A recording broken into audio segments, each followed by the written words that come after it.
deleted it, which he did. They take all of this subjective bullshit into account too. And so there is this whole subjective component of, is it reasonable to assume that Trump could have felt threatened in any way, shape, or form by his post? And if that is the case, then he's not protected under free speech, according to Supreme Court precedent with I think it was Victoria and Barnes case in 2003. So that was the point that I made earlier. Comey's comments were after the first assassination. Even if the poster's intent was the case, the 2003 case said, even if the poster's intent was not to actually perform the harm themselves. And so this is the whole reason that the indictment got passed down, is this subjective prong of what the Supreme Court considers. This is why he was indicted. This is the smidge of minimal chance that, you know, this thing even makes it to court and isn't dismissed on motions based on the First Amendment right. But it is this whole subjective component, because that case said even he didn't have intent to commit the harm himself. If he could reasonably assume that the posting of the picture made his target feel threatened of bodily harm or death, then he is in violation. And hold that by 4 numbers? Hold on. I called Pastor Tiffany Green. So I don't know how many remember, but I do. I think it was Chuck Schumer who was on one of the mainstream media interviews after Trump was severely critical of the alphabet agencies. Trump said he didn't believe that they were being run effectively and that they had some corruption that needed to be addressed. And Chuck Schumer, I think it was Chuck Schumer's quote was, when you come up against the alphabet agencies, Chuck Schumer on Sunday. Damn, HF, got it. You do it. What was the quote, HF? It was like saying, like, if we come after, like, this alphabet agency, they have like 101 ways to come after you. They have 6 ways to Sunday of getting back at you. They have 6 ways to Sunday. Popular American expression, it means that they will retaliate. And James Comey was part of the alphabet agency.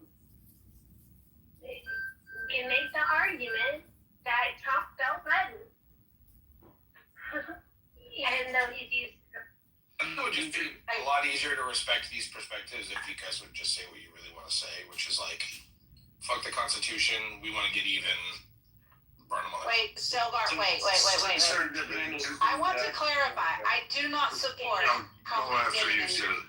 Okay, I do not support Comey being indicted, and I don't think that the majority, there's at least one I in here think that does you support made it. that clear. I think it's now and later dancing around. That was more for Sam's reference, because he directed his comment straight at me of 4-digit numbers.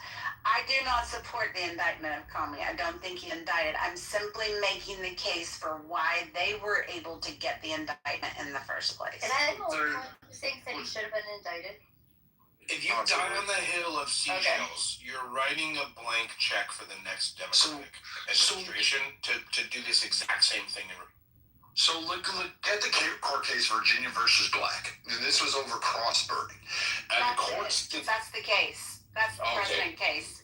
Yeah, okay. So cross-burning can be considered a threat to intimidation or harm. Is it always the case? No. You can actually go ahead and do this, and you can set up a cross, and as long as there's not a reckless element or a conspiratorial or a threat to harm in that, or damage, obviously, to somebody's private property, then this is perfectly legal. You can do this. It's not anything different. So you have do it in somebody else's yard without. Illegal, and it's an indictment and infringement on there. But that falls under a different, because that was articulated in that case. So at the end of this, when you look at that precedent and saying, here we have to be subjected to freaking morons burning crosses, and you may not like it. I may think it's really ridiculous and it's harmful and it's intimidating and it has those. It's still protected free speech as long as it's not infringement on somebody's personal space, harm, or property. Comey can do this by every precedent. He can do it because, again, you have to prove that he was going to be reckless, conspiratorial, and direct harm to somebody that is sitting in that office, and that's not going to go over well. It's just you have a long road to do it, and this is optics at best and shitty optics. It's not a win. It's actually a setback, which takes away the meaning of what just happened in that fucking Hilton hotel. It just strips everything away. Well, the thing is, like, there's a long road of, like, the Supreme Court overturning the decisions. Like, we can go Black versus Board of Education, we can go versus Loving versus Virginia. I can name like 100 other cases that the Supreme Court has overturned. So it's just like, that's what you're dealing with currently at the moment. But what makes you think, I want to ask Brad this question, what makes you think like a future Supreme Court doesn't overturn these decisions? Why are you so confident about this? Why would they overturn it when they actually argued? Yeah, but they could overturn it. I mean, like, you know, like. They could. I mean, I suppose I'd be against it. The Dobbs decision took 50 years. It could get overturned. What makes you think you're right about it, though? The Dobbs decision has nothing to do with this case. Yeah, that's what I'm saying. Like, the Supreme Court overturns their precedents all the time. But I'm not disputing. Cheek, we can make all manner of premonitions into the future as to what may or may not happen with the Constitution. But the fact of the matter is it's pretty clear that at least a majority of the room feels that it would be a bastardization of the Constitution. It would be disrespectful to the First Amendment to suggest that we should indict and criminally charge and potentially jail a man over seashells? Yeah, but why not, bro? They criminally charged President Trump. They searched his house. Whataboutism is exactly what the law is not supposed to engage in. Wait. You asked me a question. They searched through his house. They did everything. They violated so many constitutional rights that he had to do. And what they did to the January 6 people committed suicide over January 6. A hoax, terrible thing that happened to these people. They became bankrupt. They lost every single thing. And then now you're trying to sit there and be like, oh, well, and now you're sitting here and be like, oh, well, you know what? You know, it's terrible what happened, but anyway, we're going to just move on with it. No, bro. You have to make the fear of death in these people in their eyes. So people like Comey can't go ahead and put hoaxes in other people's lives. People committed suicide over January 6th, still gone. That wasn't Comey, though. They fucking died and they're not coming back. They fucking died. Wait a second. People fucking died over. Wait. Enough. Wait a second. Just let me land. You can talk all you want. You're stacking points. Let me go enough. after you. I don't care if I'm an American or not. All I'm saying gonna say, about you being an American is you're stacking. Enough. Stop talking. You can speak all you want. People committed suicide, false charges. This is the guy human in the world. The only reason they got reprieve is because President Trump happened to win the election. If President Trump lost the fucking election, God forbid what would have happened to those people, you know? And you know what happened? President Biden, he's the first president in the history of the United States that did pass pardons from like 2014 and everything and future pardons. Cheek. So what the hell? You're going to have to wait. You've added 17 addendums to singular point. Add to the conversation. You're about to be done, okay? Let me explain something really clearly to you. No, enough. Don't abuse your word fucking power. You're filibustering. You gotta let him speak. Listen, you're filibustering. bullshit, bro. Look, and we can keep doing this. Your fucking We can keep power, doing this. bro. We can keep Don't doing do this. Let people finish. Sir, All I I'm don't gonna need. say, he did. Wait. He did. Before you finish, can you pause for a moment? Let me break out my legal pad and a pen so I can write down each and every one of the points you've made so I have time to respond to them.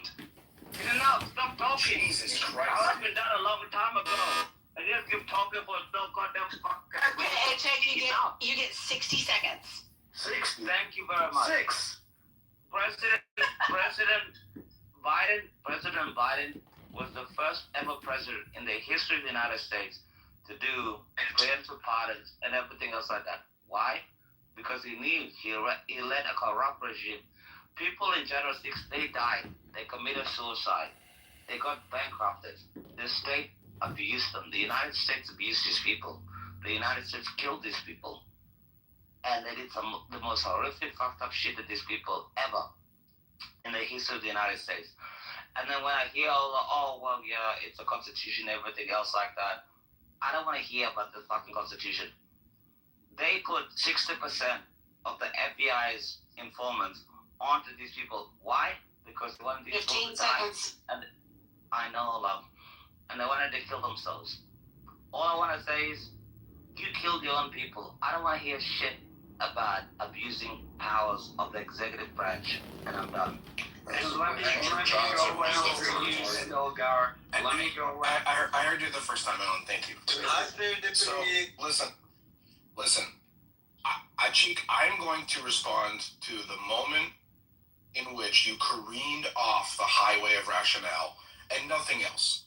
Because I am not presently equipped with a pen to have heard all 15 of your grievances and address them individually. Next time, I'd prefer we do them maybe 2 at a time if you can manage. Thank you.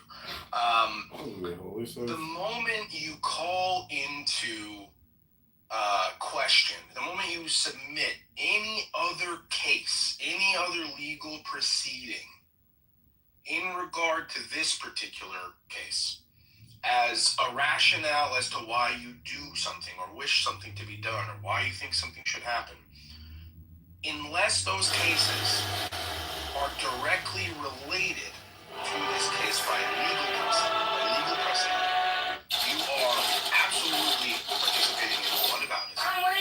You're explaining to me why I think we should wipe our asses with the Constitution of the United States simply for the opportunity to get even over some fucking seashells. This is a lesson in how to be succinct and cheap. Thank you, Alan. Yeah, also serious. You had me after this too, Stilgar. Yeah, I feel like I'm in a courtroom. so people keep focusing on the fact that they were seashells. It doesn't matter. You could write someone. Do have some level of that. Correspondence On did Saturday, that I could attended. have written it in crayon. It's not. That is irrelevant. It is the meaning of the statement that matters. Number one. Number two. Let's remember. Trump was not indicted illegally. They followed court procedures. They got a judge. They got warrants. They got a mugshot. All of that was done through the legal system. But Stilgar, you said it. Why don't we just admit that we want to throw away the Constitution? No. Why don't you say that you're just too afraid to use the Constitution for the reason it can be used, and you're too scared of being seen as having any kind of backbone at all? Why don't we just say that? And to the other charge of, well, this isn't what conservatives are really about. Well, if the quote real conservatives are too much of a pussy to actually use the Constitution to their advantage, well, I think it's time for them to retire their badges and go sit in an old age home like everyone's always telling me I should do, and sit this one out and let the real men show them how it Using it as one thing, misusing it. Hold on, I'm after this one, Marshall. I'm gonna talk this up. I got it. No, I got Guys, it. we had a little bit of a queue going. I am going to give Alan's submission the response by not responding to it at all, and I'm gonna hand it to Viking. Thanks. Okay, so this is the problem when you have liberals that cross over into the Conservative Party and haven't been around a long time. They absolutely want to utilize the same fucking style of governance. Just they want to call it under Team Red, and this is a massive problem with conservatives and Republicans. We would never agree to this. We don't agree to this. Like, I don't like what Comey said. I don't like his little fucking picture. I don't like the fucking man, period.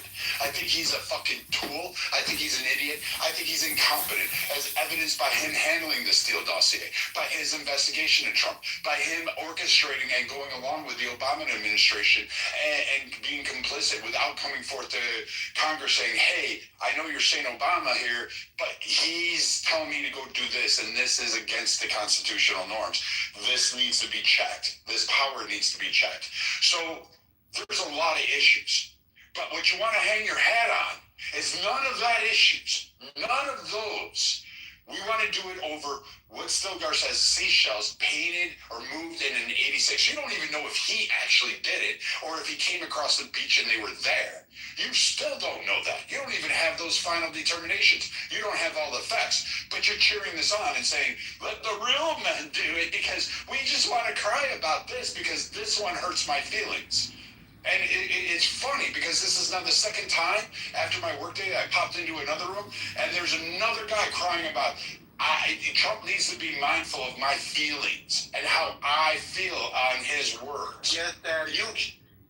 You can't have that. You can't sit there and say, hey, it makes me feel icky, so I don't want to have it, and I think we should use the courts, weaponize the courts, violate the First fucking Amendment, a constitutional landmark. No other nation has a First Amendment in the correct category that we have, and it's so badass that Trump today dressed up the Revolutionary Guard in full fucking uniform and put them out to the Greek. Guess who? The King of fucking England.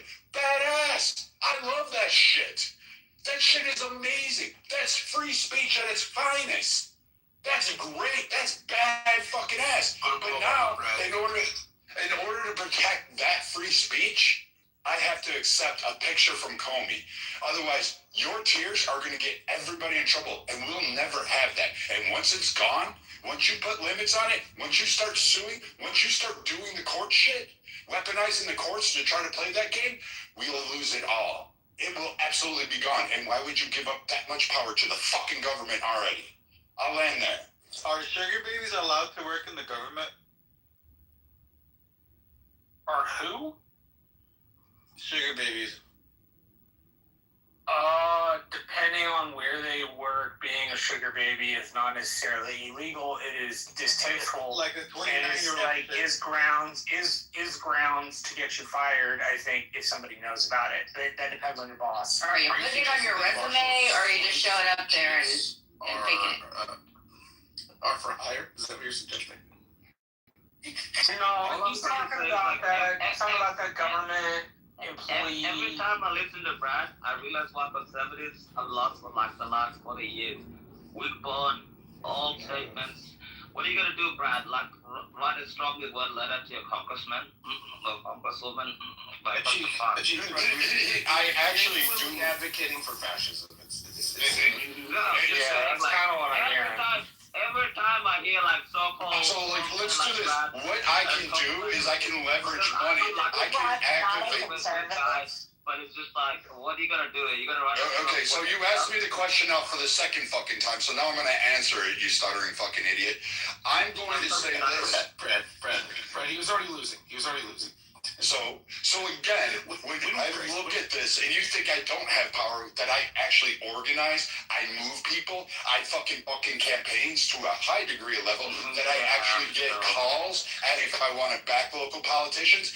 And these are issues I'll bring up at RNC convention meetings. These are messages I'll sit there and tell people like Marshall, hey, when you're going out and canvassing, this is a major fucking concern of mine. This is a problem that I have. This is something I want to be remedied. So when you go around and tell people about this, Marshall gets these things, and I can spread it across the nation faster than you can. So again, I can also turn around and use the court to go ahead and sue those that want to infringe on it. Because if I can't weaponize the court after you create this. So again, you need to shut up while everybody else talks. Let him finish speaking. Check, let him finish. Yeah, so guys, as much as I'd like to see you call each other fat gay retards, it's not going to move either one of you closer to either one's perspective. Viking, you and I largely agree on this one. I think the fact of the matter is, it's not a lack of information. It's not a lack of information. It's clearly a fundamental disagreement on the morals and principles surrounding this particular issue. If that's Cheek's position, I don't think either one of us are going to change it. I don't need to, but when he asks me a question, I go to answer, and then he just keeps his like fucking gurgling, fucking gooseneck, fucking going on. Then I like again, you can't expect me to. If you keep this up, you'll be banging symbols together, and he'll be cranking the Yeah, but I'm not worried about some know-nothing from Australia. Hi, Monica. Yeah, Marshall, you're the same I'd love to have an opinion on politics. It doesn't do It's okay. You're just like, oh, It's okay. Hey, check, I know you're petty. It's alright. love memory, Marshall. You're the same. All right, we're giving the floor to Marshall. Yeah, Marshall, I think you're particularly adept at addressing these sorts of issues. Particularly with Todd. Things. I definitely want to hear your input on this. So what was the chief contention of the argument? Well, as I understand it, we're talking about Comey. Yes, I did that today. So from what I hear from talking to lawyer and judge friends of mine is that it's not going to hold up under review. That it's going nowhere, right? That it's more political than it is actually lawful, which, I mean, says something about abusing the system in the first place, right? If you're going to abuse the Justice Department to politically go after somebody, then it doesn't really matter. I'm also kind of with Brett on this. How do we know Jim Comey didn't just walk up on that image, right? The tendency to punish over perceived political slights, or what look like perceived political slights from a national point of view, I don't think are very healthy to the government and the Constitution. It shows that the rules don't really apply when the elites and the participants of government stop believing that the rules apply. Then they do weird, strange shit that ends in some sort of dictatorial, fascistic kind of end. You can play the game, but you can't play the game so hard you break it. And it's definitely possible to break the Constitution. And selectively applying it is exactly one of the ways in history in which those things then become null and void. The Constitution is turning 250 years old this year, right? Yes. Yeah, so I think so far, if I'm tracking correctly, Ann and Cheek are the only ones who think that this is a good thing. And he should be 100% is a good thing. Marshall,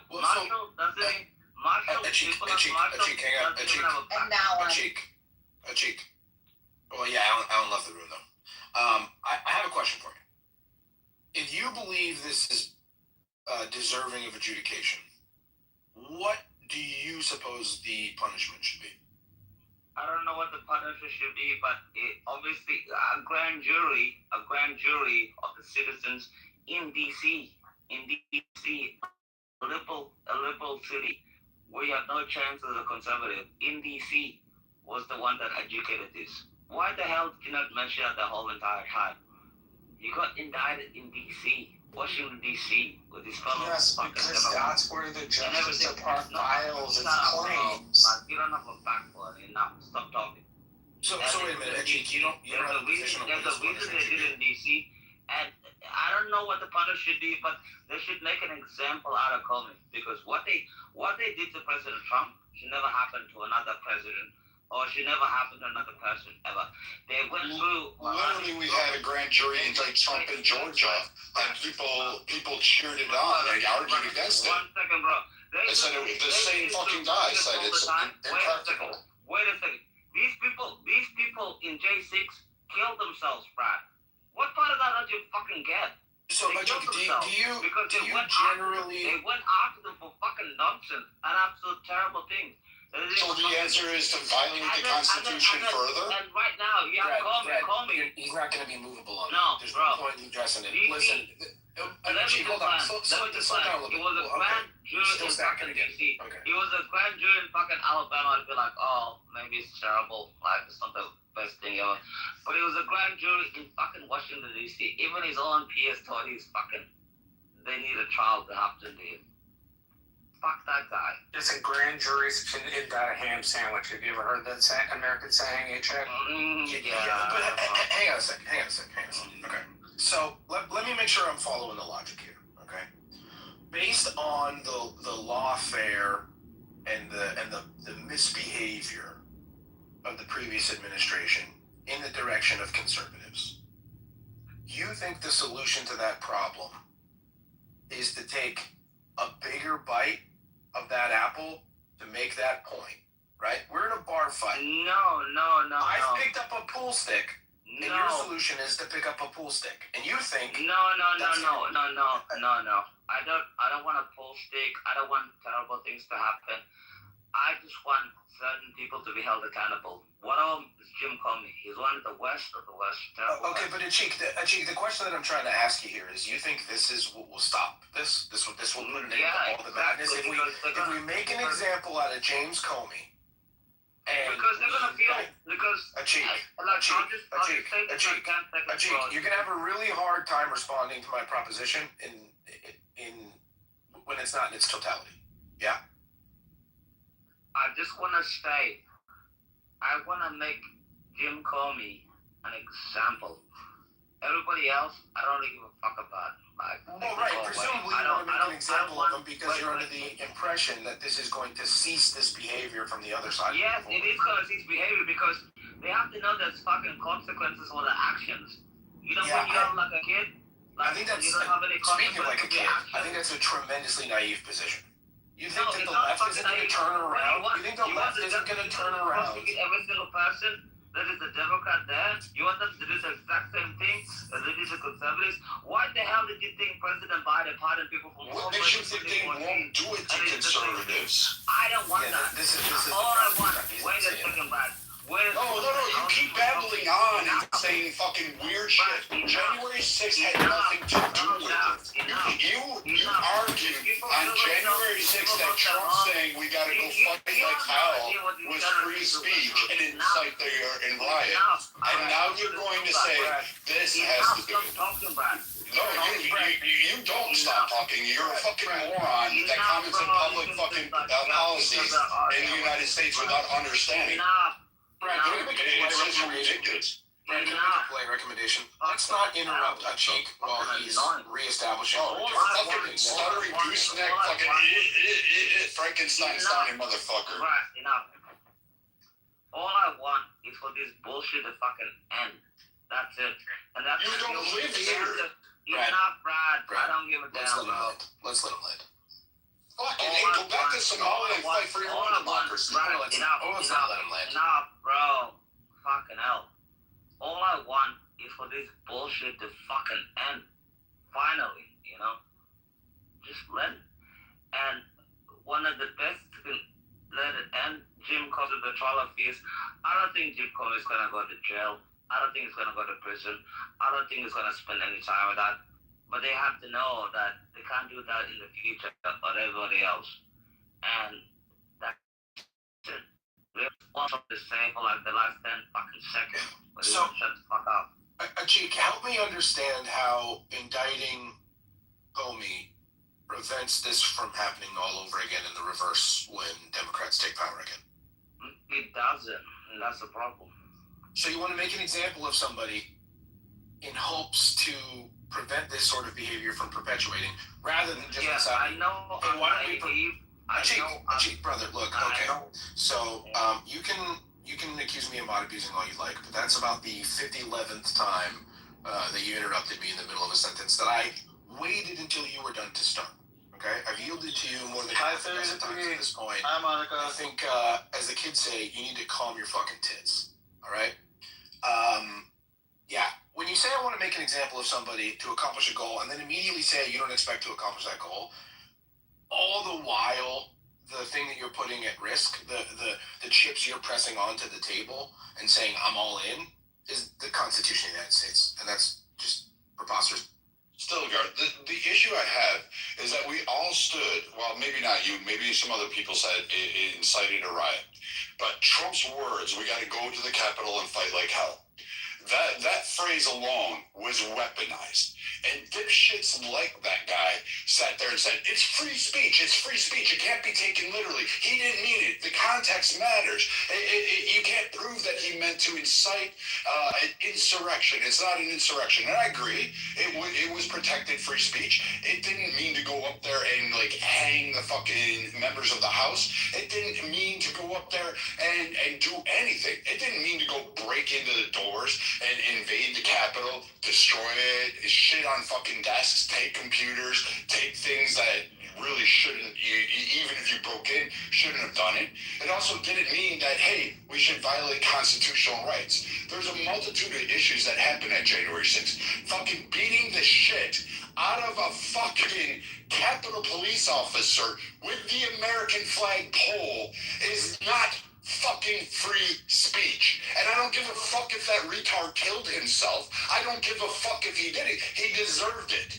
Because again, he violated not only the sanctity of our Constitution, but decided that he was going to go attack the government and beat some poor schmuck who makes 35 fucking K a year, who is just sitting there trying to say, hey, you can't come in here and trash the fucking Capitol building. But he beat him with the American flag, which really pisses me off to begin with. But now I have to worry with some stupid weird argument from some fucking foreigner who doesn't understand how our government works. That now you want me to sit there and say I gotta feel sorry for him and that we should forgive him. It's dumb. It's dumb. No. You talked enough. So this whole idea that now I have to codify that, oh yes, James Comey should go, then by same mention, you would have to you'd have to prosecute Donald Trump. You'd have to put him in jail. Whatever the consequences were of fucking Comey out of this, if you manage to even get it there, would be the same for Donald Trump. It would be the same for fucking Mark Levin, who's it, Ben Shapiro, Candace Owens, fucking, what's his name? The guy who says frogs are gay all the time. All of those guys. Yeah, you would have to say Charlie It's an eye for Kirk. an eye argument, and that's Yes. the problem. The civilized world doesn't handle their problems that way. So, No, I mean, it's either the rule of law or we don't have law. But Brad, the problem here is we've described our position ad nauseum. It's not going to move him. I think when he's saying things like, I want to make an example of him, but I also expect nothing to change and the Democrats to perpetuate the exact same behavior, I think he's invalidated his own argument without the need. I agree with you. But what pisses me off is when we have foreigners come in here and they don't live here, they don't fucking pay taxes to us, they don't contribute anything to the American society, and then sit there and tell us how we need to actually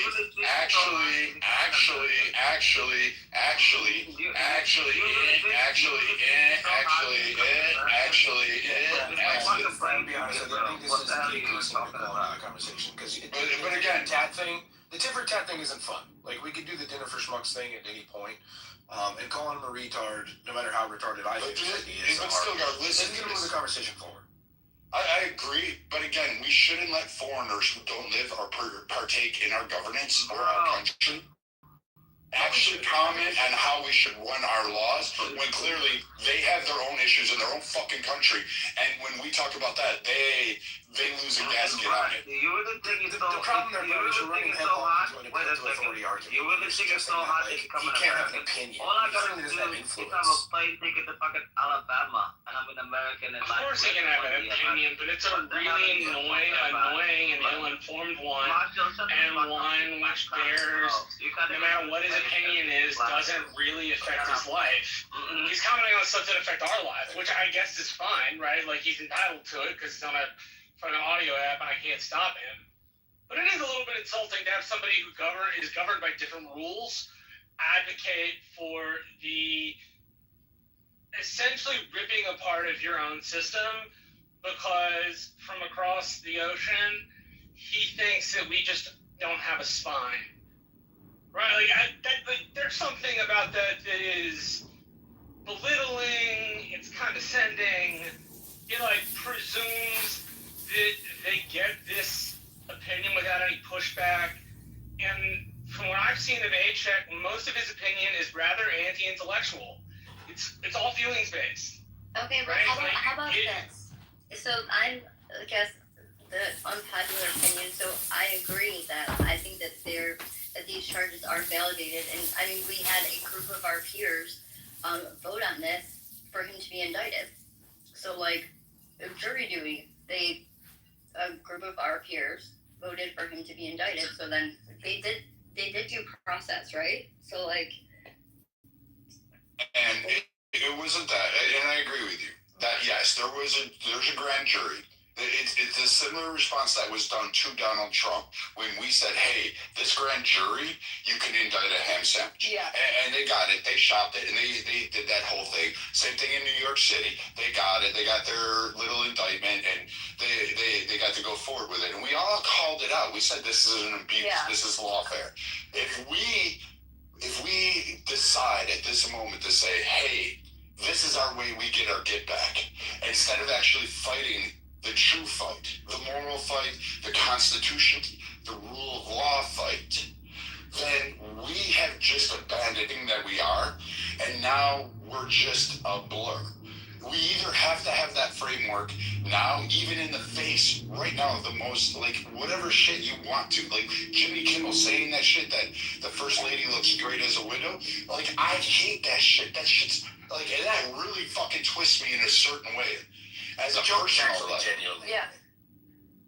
But the idea that I want to prosecute him? No, I do not want to abuse the law or weaponize it. Now, if he was in a bar and said that shit to my You're face, still fucking yeah, I'd punch him. emotional. Nobody's talking about that.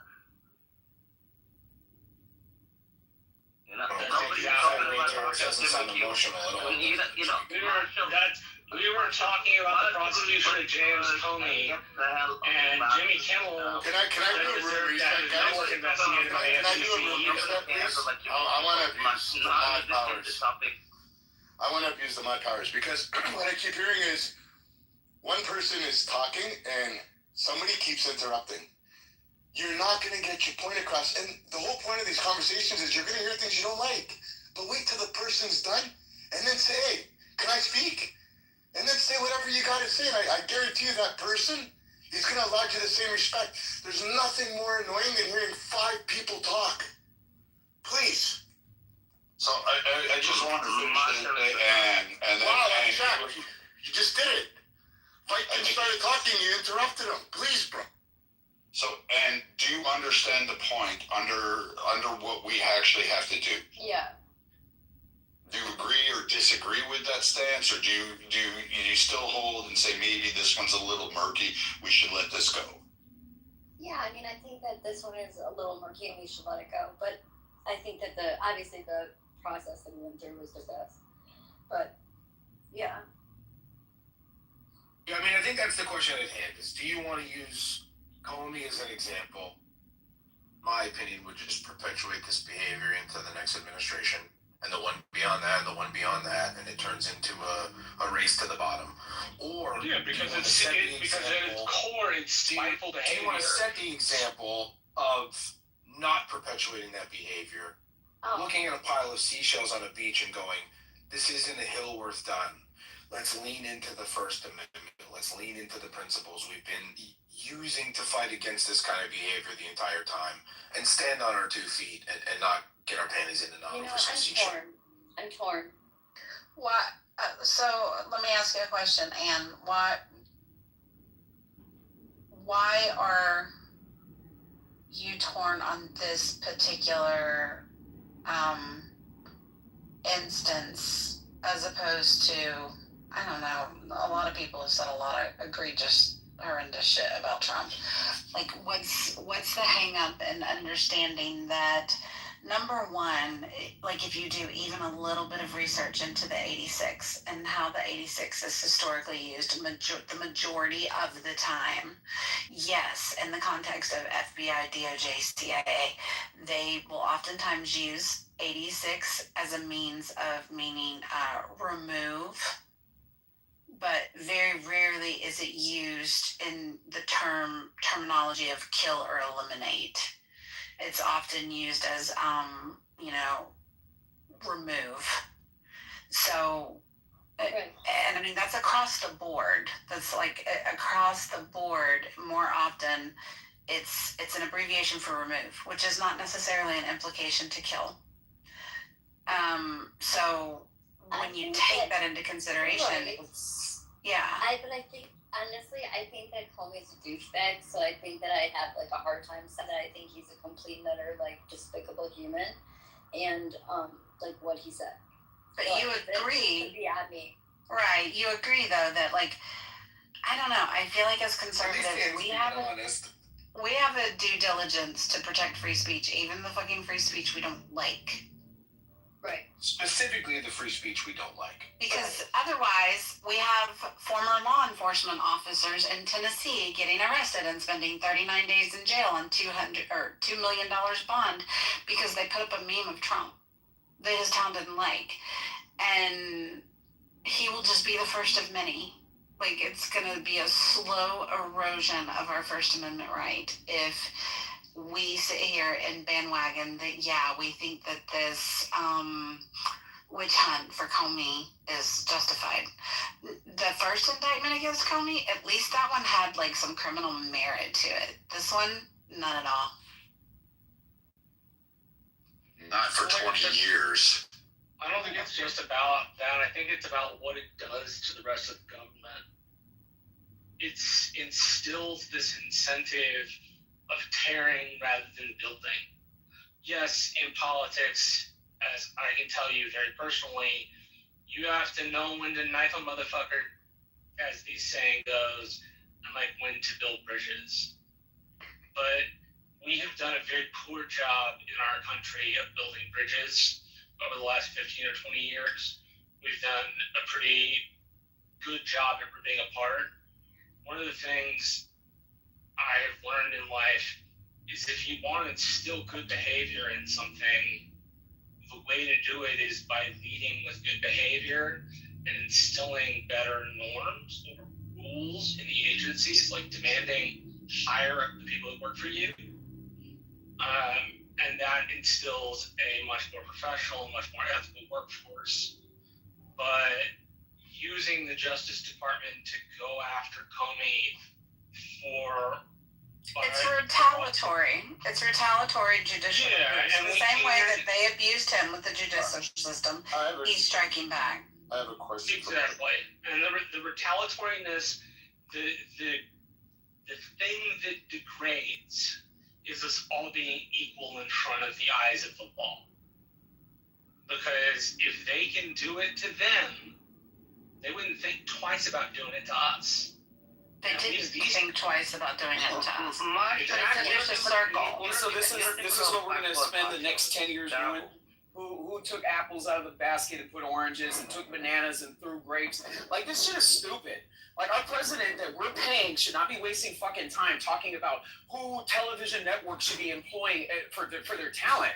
Like, I'm sorry, this shit is stupid.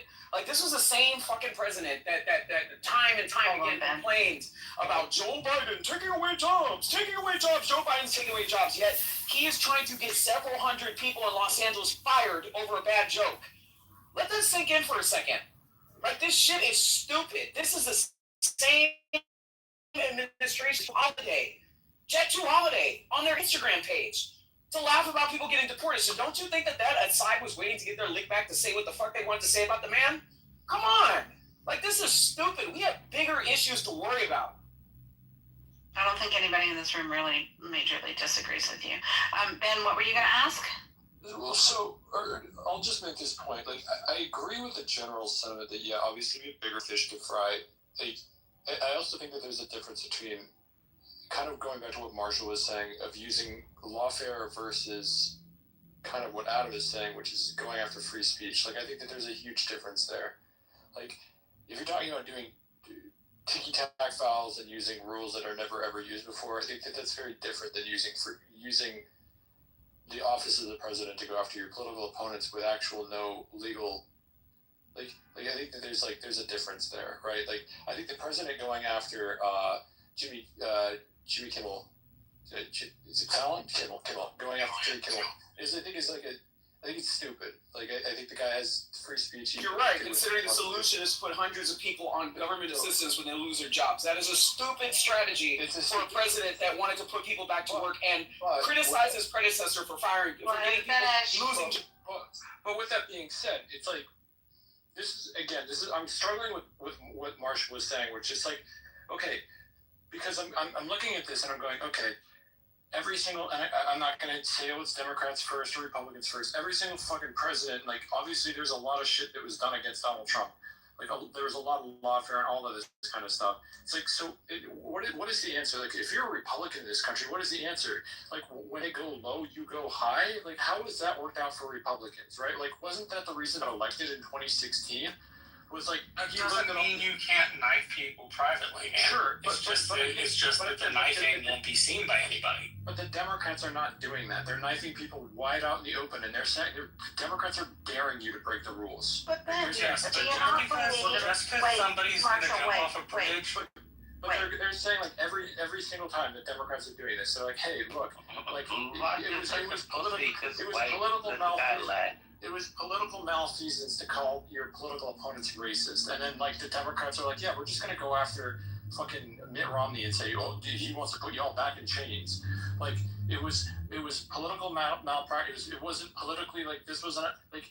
Democrats do this all the time, and then what? Republicans are supposed to sit on their hands and be like, "No, we're the party of modesty. We're the that doesn't work in America." But let me ask you a question. The point was brought up earlier, Mitch McConnell, and all of the shit that Mitch McConnell did using Democratic legislation to stack the Supreme Court in our favor and to predominantly have the Senate for, nearly 10 years or whatever.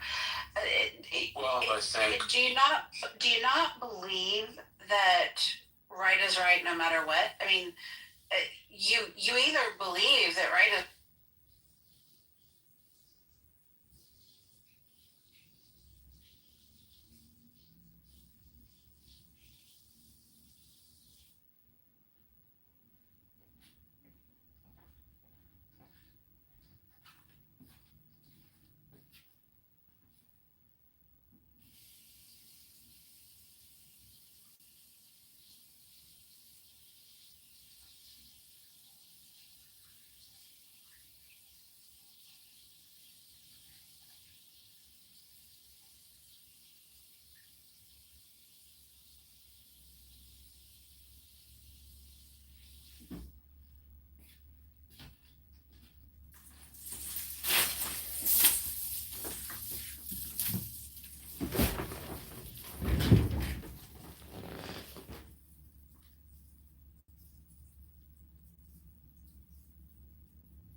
the judge did talk about, the judge mentioned sovereign citizens today.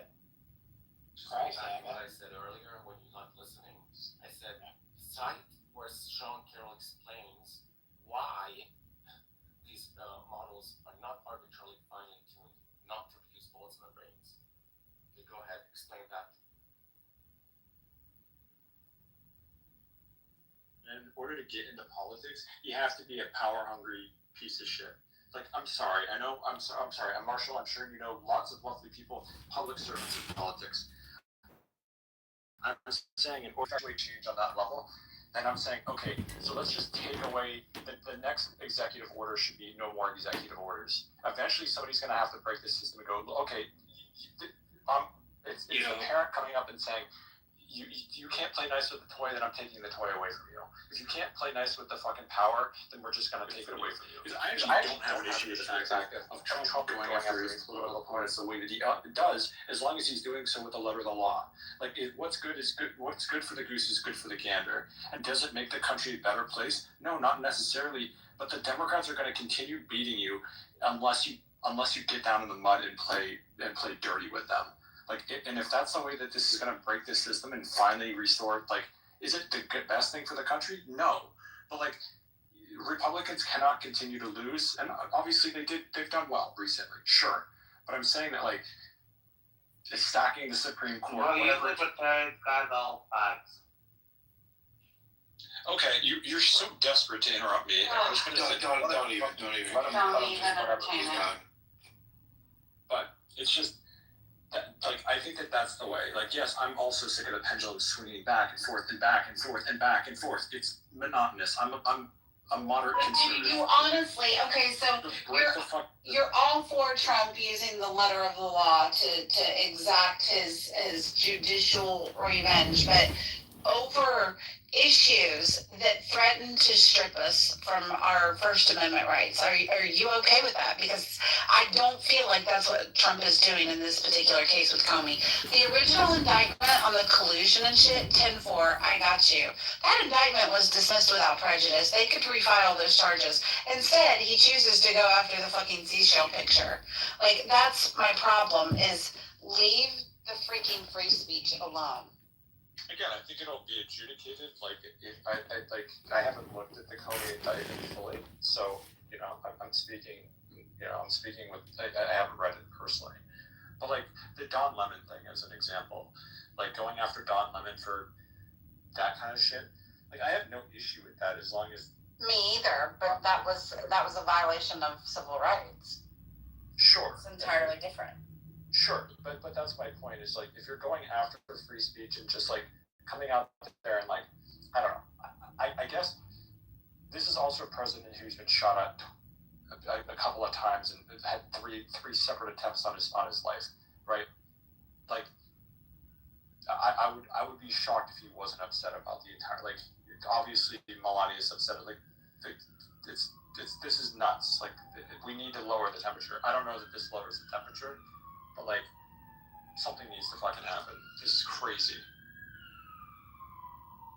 And again, going after free speech is one thing, but like, I don't know. If there's a legitimate indictment here, more power to you. Whatever. Yeah, I think that's my problem. Is I just don't think this is not the hill to die on. This is not where I want my tax dollars being spent.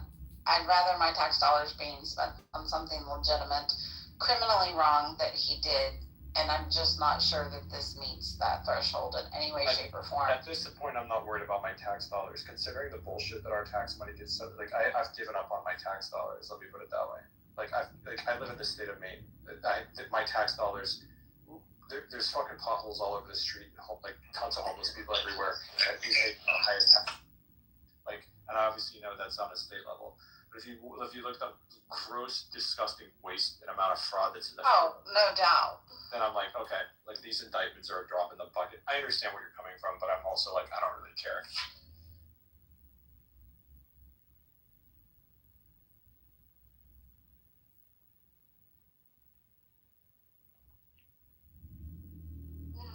Alrighty then, yeah. I love that Alistair just said in the comments that the system is bankrupt, yet we employ 80,000 federal police officers. Yeah, that's what's breaking it. That's what's bankrupting the system. Come on. I'm not saying that's what's bankrupting. I'm not saying that's what's bankrupting the system. I'm saying the system is bankrupt. And if we want to save money, we could fire maybe half of the FBI and just defer all those responsibilities to local police. We don't need all these federal agents. And in fact, the federal workforce is down 40% from when Trump took office. And that's because everybody just kicked rocks and said, fuck it, I'm going to retire. And they put their retirement paperwork in.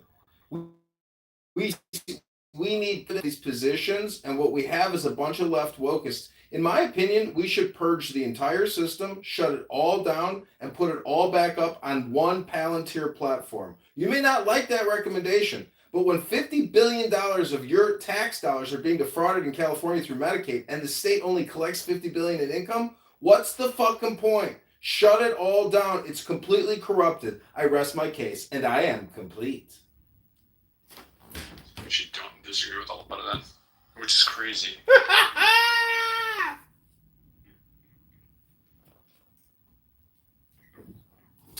I mean, why do we need Medicare, Medicaid? Pay as you go. Oh, I got to go to the doctor. Okay, great. Now the government's going to pay for it. But we don't need this annual, quarterly, and annual budget billing system. We need pay as you go. The country's bankrupt. We need innovative financial transactions to help alleviate the stress. Hello? Do you guys know this guy? Hello? Yes, this is John Kitover. We know this guy. I know him from other rooms. He's the CIA operative. Well, when he's right, he's right. Fucking Donald Trump ran against entitlement reform. Can we all remember that? Like in this last Well, election, he's right.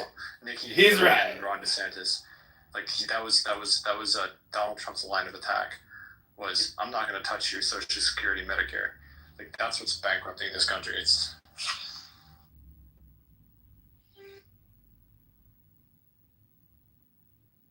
My wife called me lazy because I never do the things I say I do. I thought it was depression. This may be the single greatest summary of Islam. Some Muslims are not that extreme, that they are moderate, where the fun Goes into a cave. Everybody got so There's a quiet. river sweeping through Egypt at this time with It made too much sense, Ben. I guess discussion's over. Yeah, really. You know, it's sort of like our version of separation of church. You know what, Withdraw why? from Because politics. Ben I'm just going to join my own relationship with God. And so I moved there from Ben moves everybody without a mod thing. Yeah, so I'm really good at magic. Yeah. You probably mentioned somebody else. I was wondering when get it now. He's trying to cut that Uh-oh, he is. Oh, And find out whatever. the dark side. Oh, And that's okay. how the Quran came to be. Wednesday where he's at.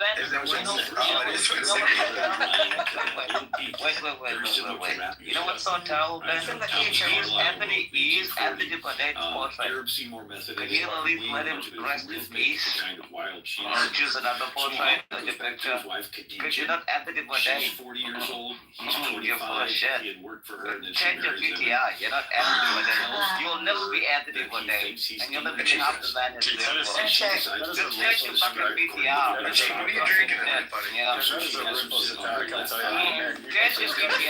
When you talk to me. Because I think what when you talk you're drinking, I buddy, feel what like do you Anthony say? Bourdain. And whenever you come up and I see Anthony Bourdain picture, I'm like, oh, this must be a real guy. Did But you do a actually, shimmy? you're like Is that you're the like end a of it? terrible person. You know, one of the worst. the So gold change your Ben is PTR. wonderful. I love Ben. What are you No, talking down in about? Australia. I like Ben as a person, but he just changed his I love PTR. Ben. You're like Tom Hunter You tradition. just hate me because of my PTR. That's amazing. We're just dealing. You're the first We're person just to dealing with actually scum. hate That's PTR. all we're dealing with. Most people think I'm a middle-aged white guy. Bro, I don't even give a shit who the fuck you are. Just change it from Anthony Bourdain. Let the band rest in peace. I don't give a shit if you're black, if you're white, if you're Mexican, if you're Muslim, if you're Jewish, if you're Irish. I don't want I to don't give a shit. I You don't really want to think I give a shit how the fuck you look like? Just change your PTR because the second people look at you, Oh, God. Okay. Anthony Bourdain, he must be a good guy. But no, you're scum in half of the things that you think about. The rest of No, he's not. Don't take a Sure. shovel. Don't take a shovel while he's digging. No, but the thing is, it's terrible. I don't understand why he does that. You know, it's terrible. It's changes. The horrible thing is the. I don't want peace. I want problems always. Oh my gosh. This is what I'm saying. I don't want peace. I don't want problems always. It's not my But stance. people like you actually make mistakes, you know? Because of the Anthony Bourdain thing. Serendipity and other people, we can get along, but you.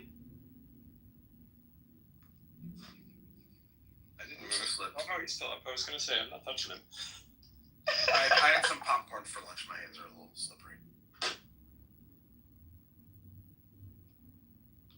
But I have something to propose. Do you think that it's okay to have somebody like that on national television that has millions of viewers to basically influence the public to want the president of America to die? You think that that's okay to teach our youth and the vulnerable, like the people that are very easily, I don't know how to say it, easy to sway. You know what I mean? Like in their position, and it could lead. Has anybody thought that this could lead to violence? They should indict Jimmy Kimmel along with Comey. I actually have strong feelings about this.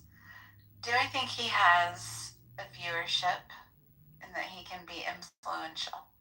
Yes, I do. But this is kind of where that whole personal accountability thing comes in. I think that the way that you combat something like that is you raise your children to be critical thinkers. You raise your children to,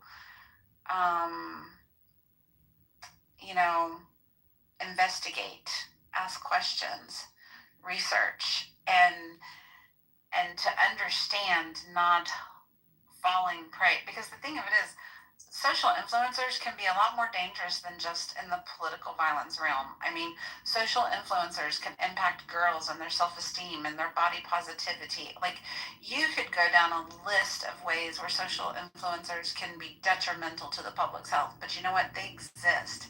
And they exist in a country because we guarantee the right for people to have free speech. And even when it's fucking abominable, even when it's fucking disgusting, we live in a country that guarantees us the right to be able to do it. So the onus kind of falls on us. Like, we have to be capable of using our...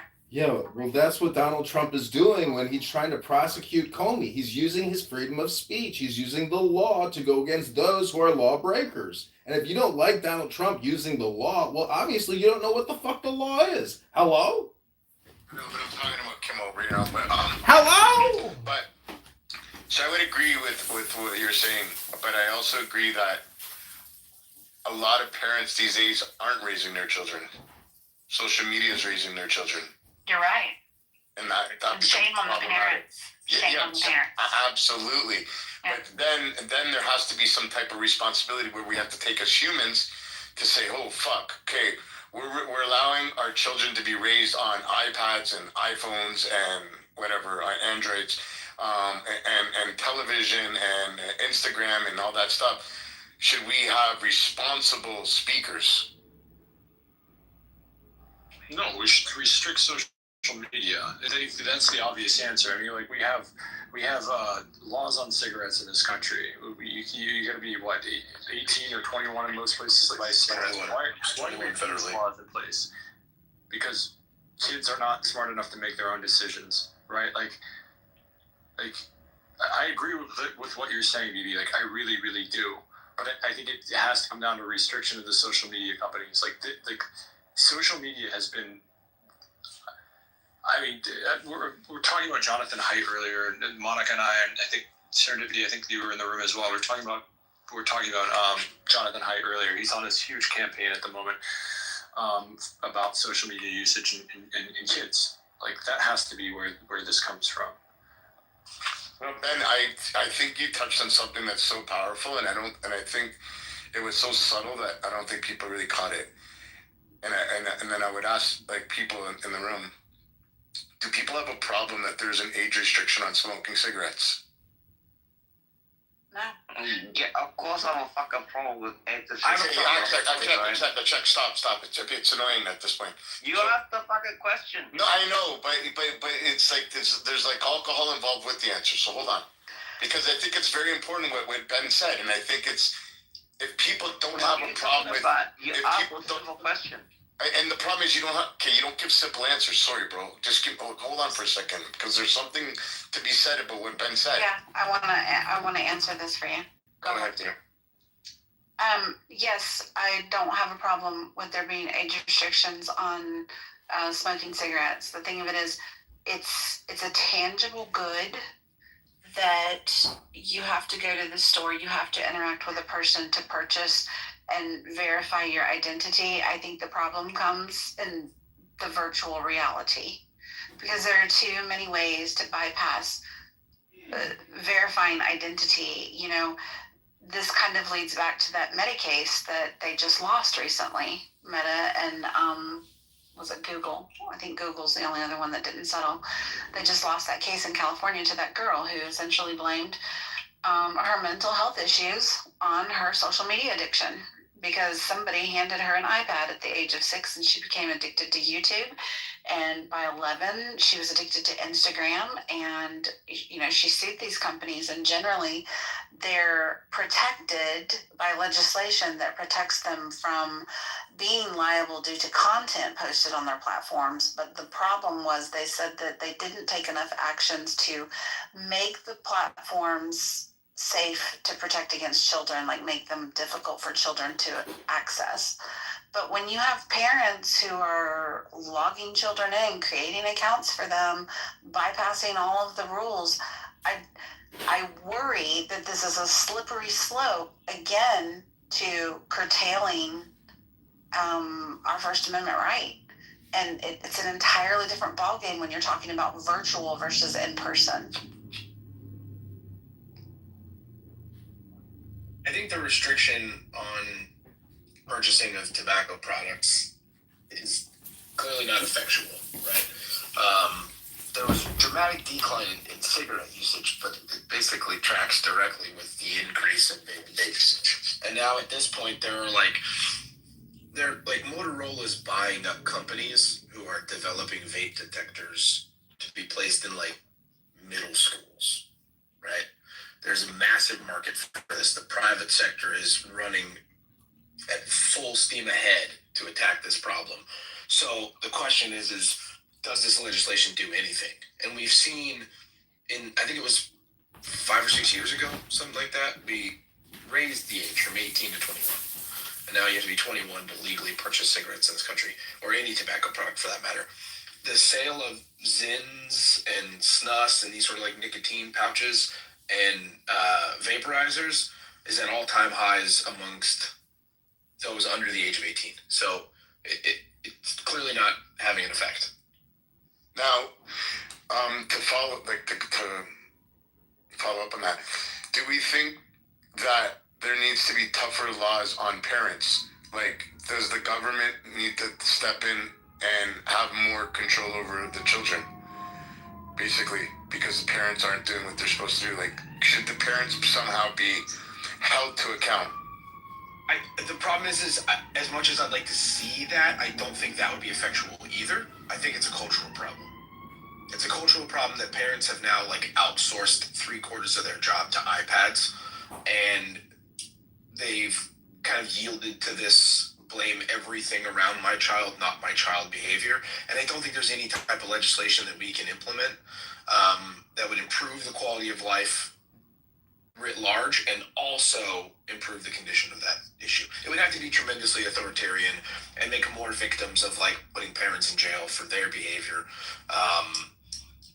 To the point that the juice wouldn't be worth the squeeze. So like in Canada, they introduced a bill a couple years ago. I think it was Bill C-81. Yeah, you have to have a look at this, where children are basically property of the ward, right? So of the state, and basically parents don't have any rights. So little Johnny goes to school one day, and I know it's gonna sound like I'm going off like a course here, but I'm not, right? No, I'm tracking. I think you're dead on. Okay, so children go to school. Little Johnny goes to school and he says, "Hey, I want boobies."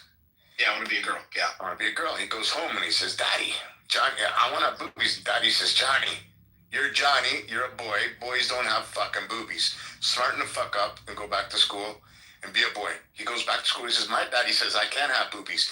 They can now legally remove that child from the home. Yep. Because they think that child is being endangered and they want to protect that child. So now the parents lose the rights of raising the children because they believe that the parents are endangering the child. And I think that has a lot to do with things like this, like the Jimmy Kimmel situation, the iPad situation, the smoking situation. But where's the line where it stops? Like, I think that there could be a happy medium, but I don't think it would stop. And I think it's a slippery slope, like what Serendipity was saying, and you were saying, that where does it stop? Do you know what I mean? Yeah, the issue is when we want the government to use tweezers, all they have is a hammer.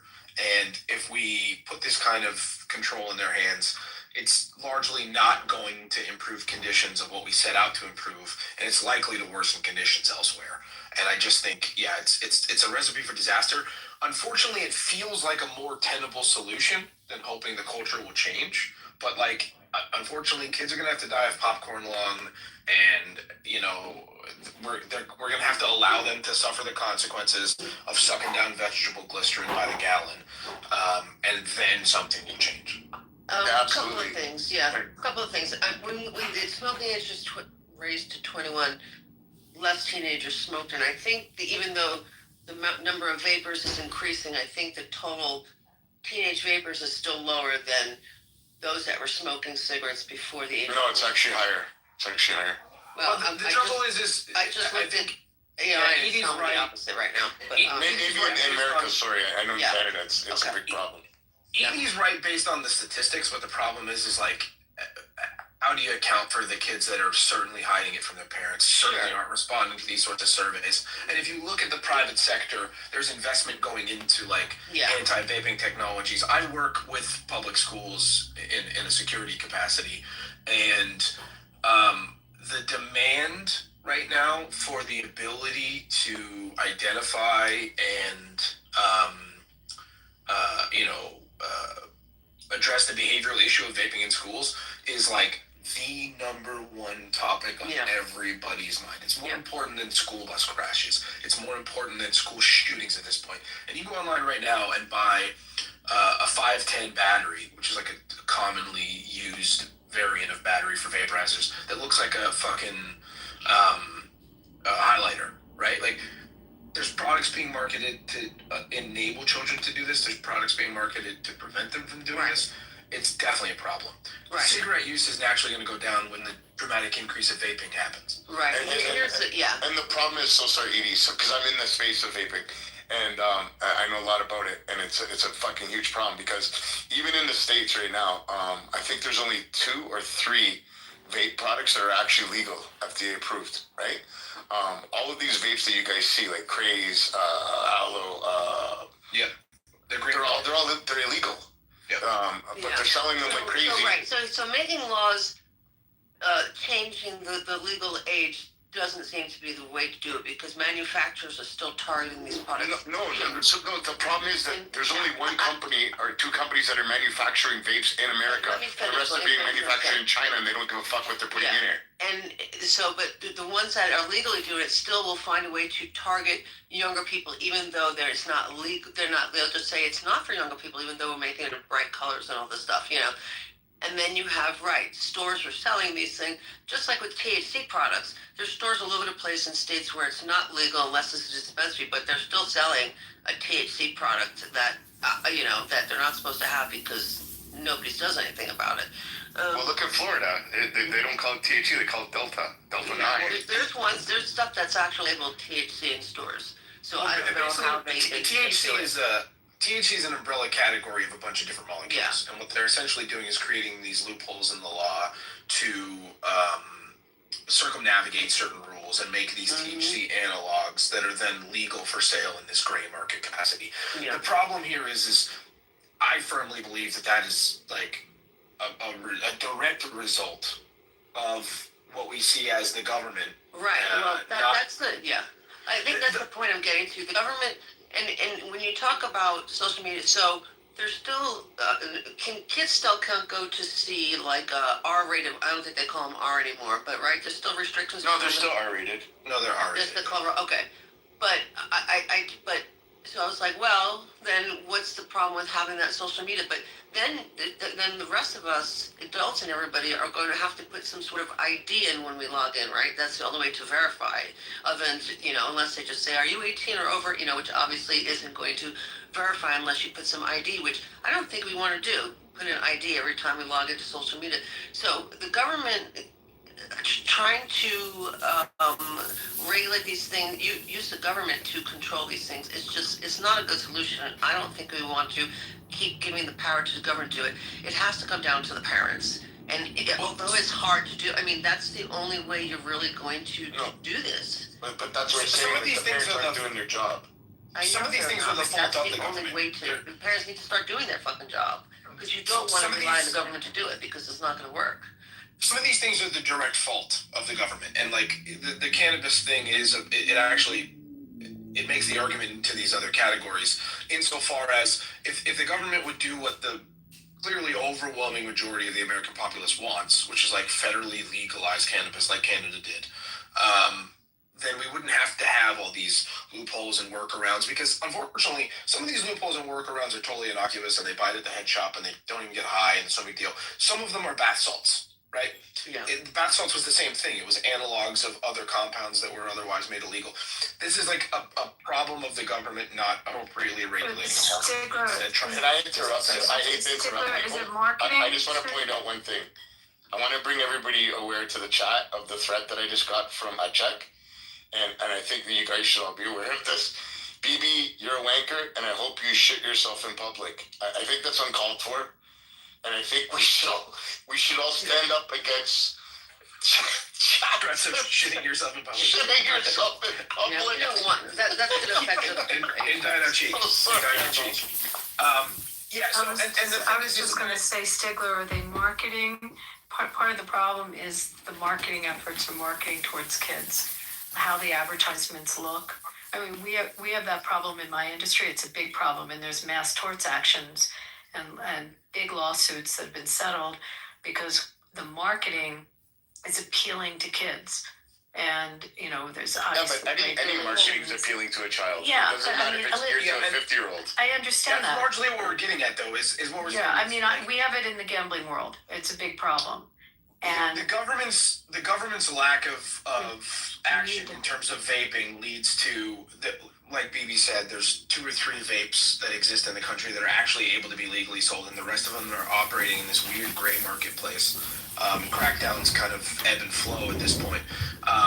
but what does the packaging look like? Like, Well, yeah, that's my what- It's question. not the packaging. Like people are. What I'm saying, Abby, is that's what's incentivizing the sale of these products in these gray markets, making them more easily accessible to these kids. So Right, and they look attractive to kids. I mean, I that's was the talking point I a was minute trying- ago about a vape battery that you can buy on Amazon that looks like a highlighter. It looks like a 1-to-1 highlighter. How long are you guys gonna go on about vapes? Because we haven't even gotten to COVID-19 injections, you know, for all these youth. I mean, that Pfizer, Coca-Cola brand push. Wow, what an incredible marketing. You know, Moderna, J&J. Oh, wow.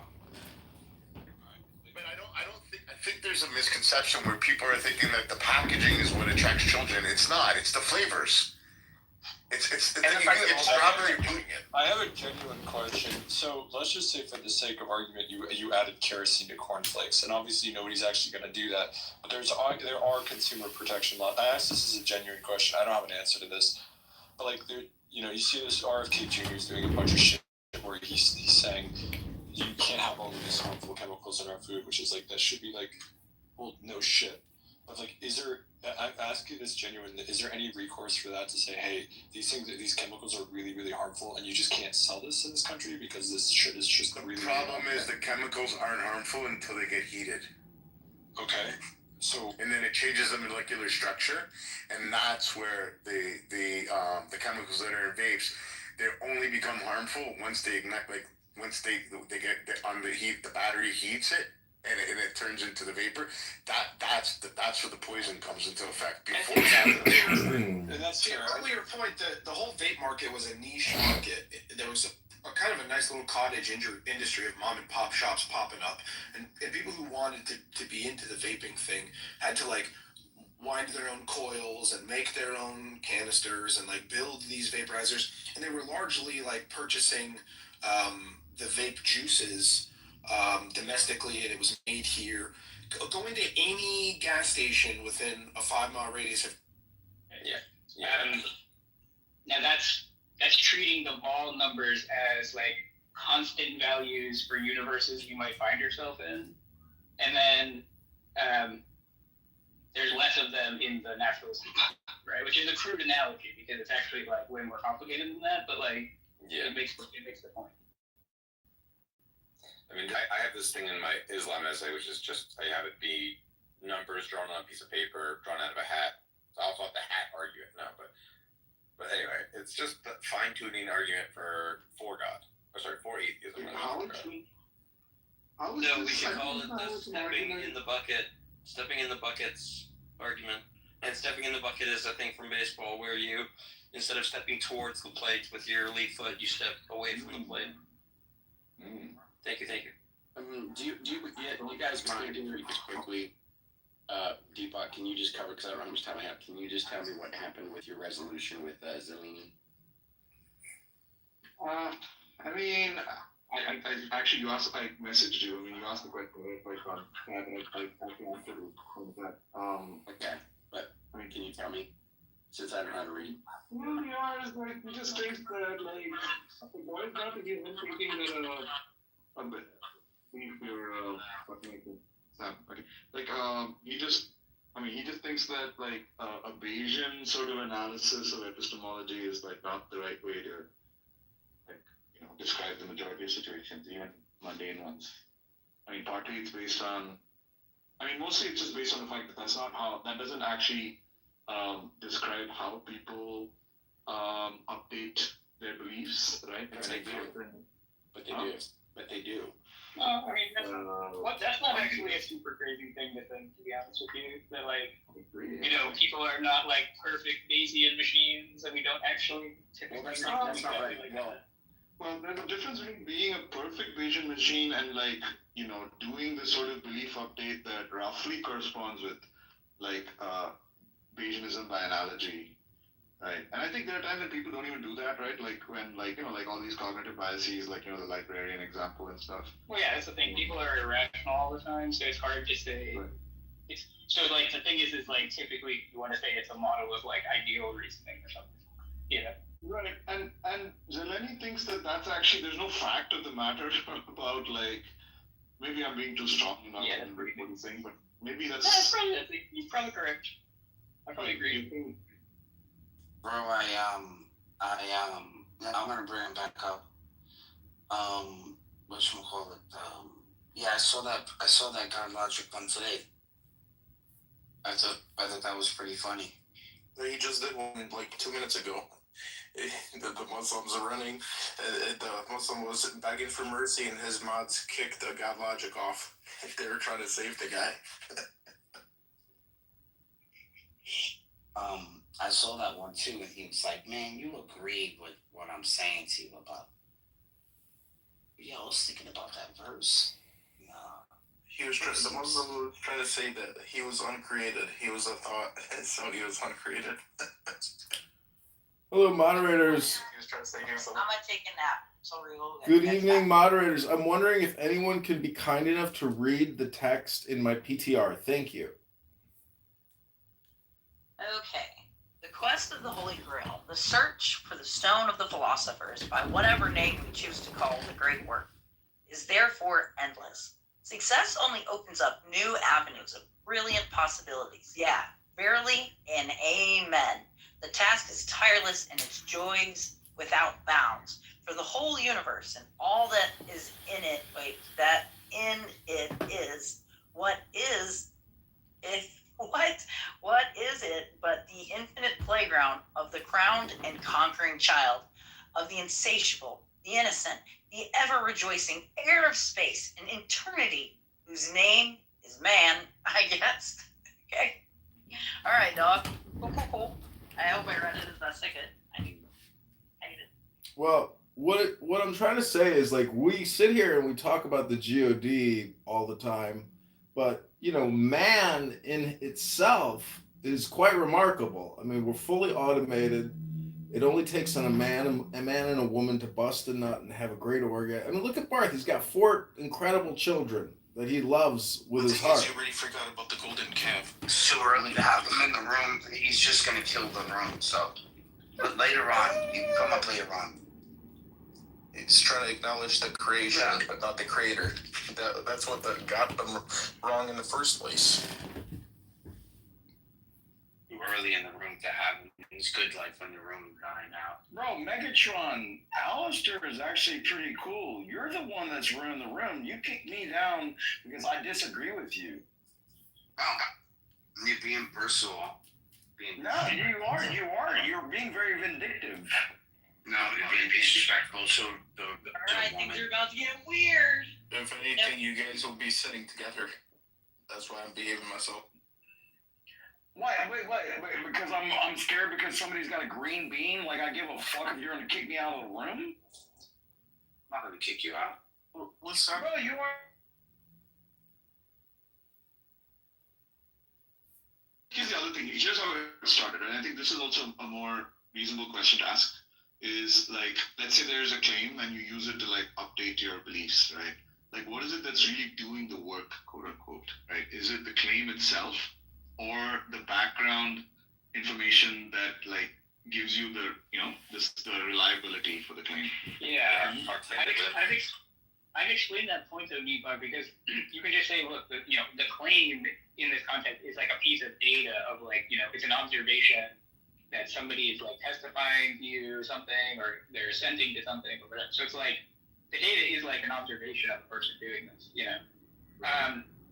And the idea is like, okay, you could tell me what my background is, right? Like I could be like, in this kind of context, people are usually honest. I don't know.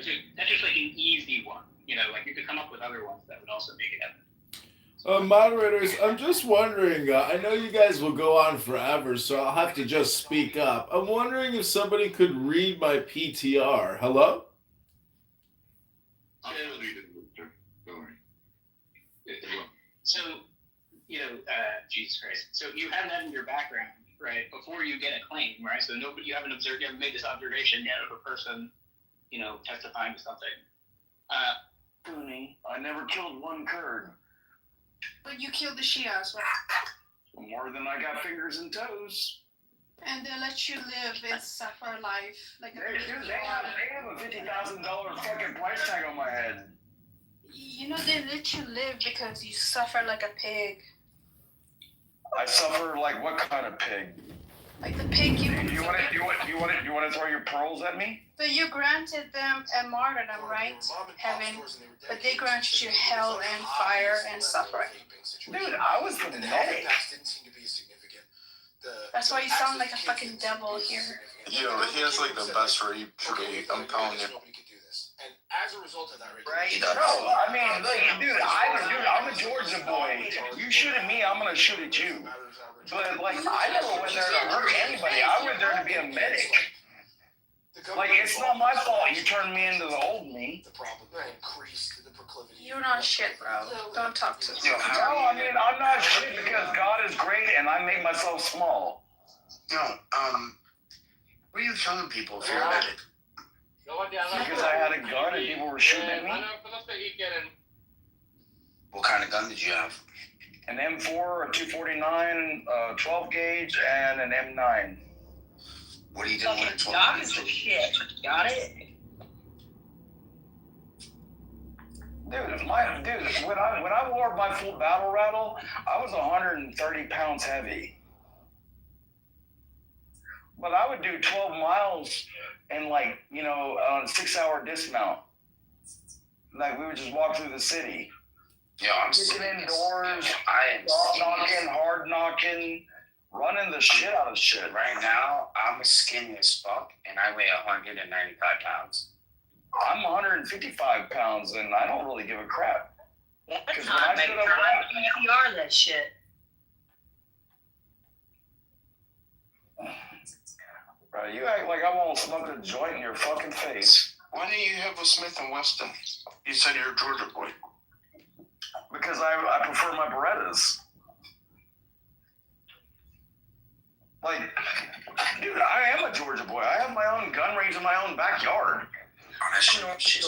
Like, dude, it's 8:30 right now, right? What if I go like 1, 2, 3? Should we report to the FBI? What the fuck is this? Fuck yeah. I love Jesus. I love you, dude. Why don't you recite a surah and then shoot at the gun? I think it's when you kill Sunnis, you're allowed to have a gun in your ass in case they try to kill you back. That's gangsta. Yeah, I told you, my friends are. He's my friend. He's not your friend. He's been a friend for years on this app. You just met him. Oh, you haven't. No, you Yes, didn't. I have. I've been on here for 5 years. Everybody knows who that is. Hell yeah. What up, dog? I could be drunk and retarded, or I could be really sober like I am now and tell you you're full of fucking shit. No, you're not. You're not going to be shooting it in front of my door. Dude, if I wanted to get rid of you, I wouldn't even get anywhere near your door. Yo, Megatron is a friend. All right, you two should be friends. Well, I'm not trying to pee on his leg and tell him it's raining. I get that. But you guys are the same, kind of from the same cloth. You're just a southern version, even more than. Well, that might be the inherent difference. Or a vast difference, because I'm a man and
But yeah, so the progressive elites of the last 100 years are a group of boxes who basically took over from the old American Christian wasps, essentially, and then became the new leaders of America through democracy and infiltration. Makes sense.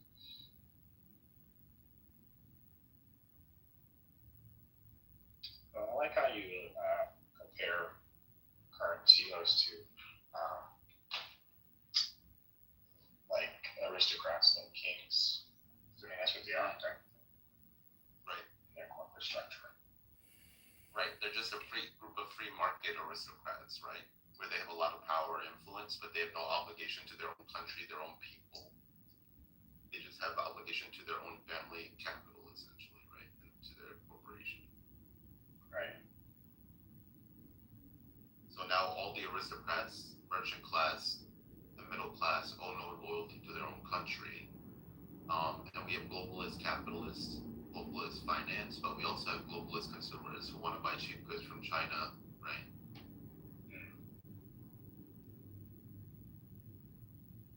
How you going? Hello. Hello. Are you Christian, guys? Are you Christians? Yeah, I'm Christian. Yeah, why Jesus got crucified?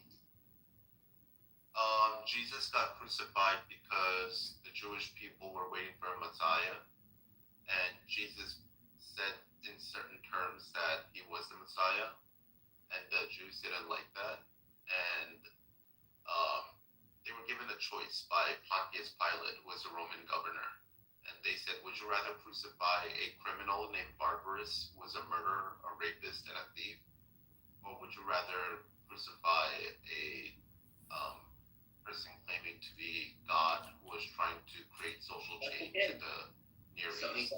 He got crucified. And they chose. All right, Ahmed. I'll see you Wait, later. can I ask? losers. No, he's gone. You can wave him. You can add him and wave him if you want. But I don't really talk to retards. So. Hey, that was a nice answer, bro. I mean, you were getting there.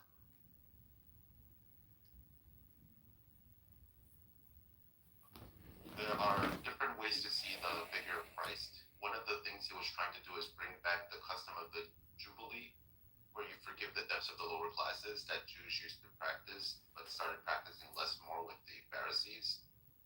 And, the Lord's Prayer is forgive the debts of those who owe money to you as if you would like to have your debts forgiven. But a lot of modern Christians changed that word from debt to sin, and they kind of missed the mark on that. So I would say a lot of what you're trying to say when people say Jesus died for our sins, it's Jesus died for our debt. Our debt, correct. What up, Gio? But I think that makes even less sense than sins. Or maybe because I've heard it so many times. Right, correct. I get where you're coming from, but like, it's not just sins that he died for. It's also like debt and because the forgiveness of debts is what prevents indentured permanent servitude of your family for the next 1,000 years or 500 years. And the jubilee that the Jews practiced is what was a way of preventing their own people from becoming permanent indentured servants. Whereas liberals think that there's nothing wrong with permanent indentured servitude. Yeah, I mean, this is like the same concept in Islam there is for it with regards to interest. That is what that came from like Christianity and Judaism and Sumer and Babylon way before Islam even existed. Wherein interest was forbidden. Yeah, no, too much interest was forbidden, but instead of giving people money and welfare, what they did Voters was of the 16th district, this is John. Sumer, right, which is one of the oldest civilizations.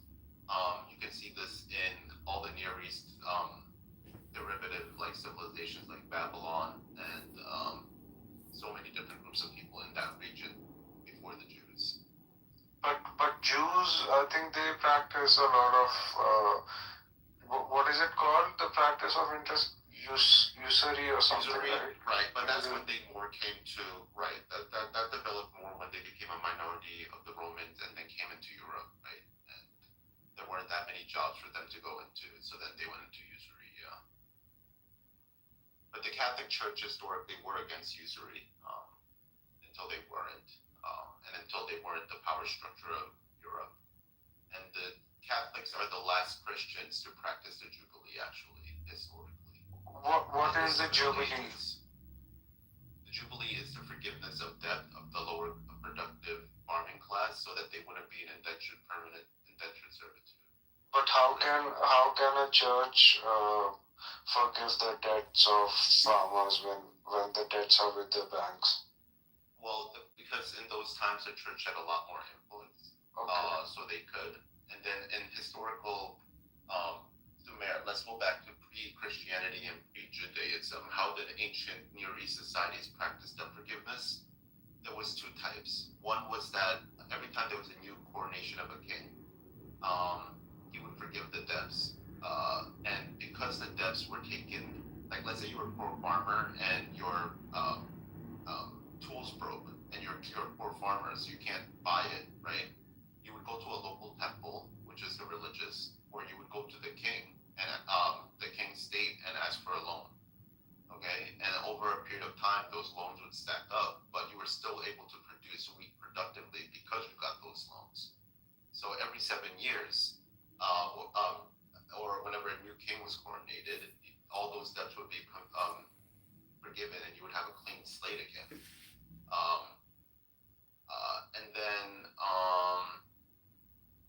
And then every 50 years, the king and the religious temples would redistribute all the land in their society so that people could go back to their homeland and then allow for the free market again. And over those 50 years, the best farmers and the richest farmers would eventually have most of the land again. And this was a way to reset the system every 7 to 50 years so that you wouldn't have permanent indentured servitude of like 3, 4, 5 generations of people being indentured servants to the same rich people. So it was before Christianity, you're saying? Yes, it was before, and then it was during Judaism, and then it was also during Christianity. The Catholic Church did have jubilees in the Middle Ages, actually, but they kept the practice going as a structure. So you don't believe in the whole idea of Jesus died for our sins? Like if a Christian commits, say a lot of crimes, say Hitler, and he's a practicing Christian, he won't go to heaven just because No, he's a there's an Christian? element of that. Yeah, there is an element of that, but it depends how you interpret it.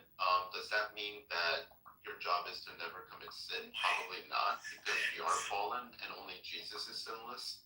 So from my perspective, it's normal for humans to commit sin, but you should repent as a Christian and you should try to do better. But I don't expect everyone to be able to become Jesus Christ on earth. Yeah, but say somebody rapes a little kid and then they die. So they, according to you, they'll go to heaven because they're a Christian. Pizza night, keep That's where I'm like a little bit unsure. I don't know if it's just to believe in Christ or repenting of your sins and then trying to be a better person in this material life before you get to heaven, right? And trying to actually change your life for the better. I think that process is what makes you Christian. And what is the concept of repentance in Christianity? Repentance is asking for forgiveness, understanding that what you did was not a good thing, that it was bad, and that you should try to change your life so that you no longer live in that type of lifestyle. So it's not going to a confession. That is part of that. Yeah, like that is part of it. The confessional is part of repentance, right? So this couple, they like are constantly like fighting all So the what time. if Jesus died for your sins? Then what is the point of repentance? She chases him around town. He keeps screaming at her. It's like a fun comedy routine. Because I put him on YouTube last year. There they are again, getting in the same fight. He's leaving. It's like she just cries and chases him. Why are you doing this? Why are you leaving me alone? It's so crazy. Alright, everybody, this is my garden here in Chicago. Go to ChicagoManBoat.com. This one's dead. So as long An as Amazon fail, another Amazon fail. This little guy here is sprouting up quite nicely. And we're gonna try to put it in a different. But you think Christ is God, right? Holder, see how big we can get it to grow. So you're becoming like There's God. another little succulent.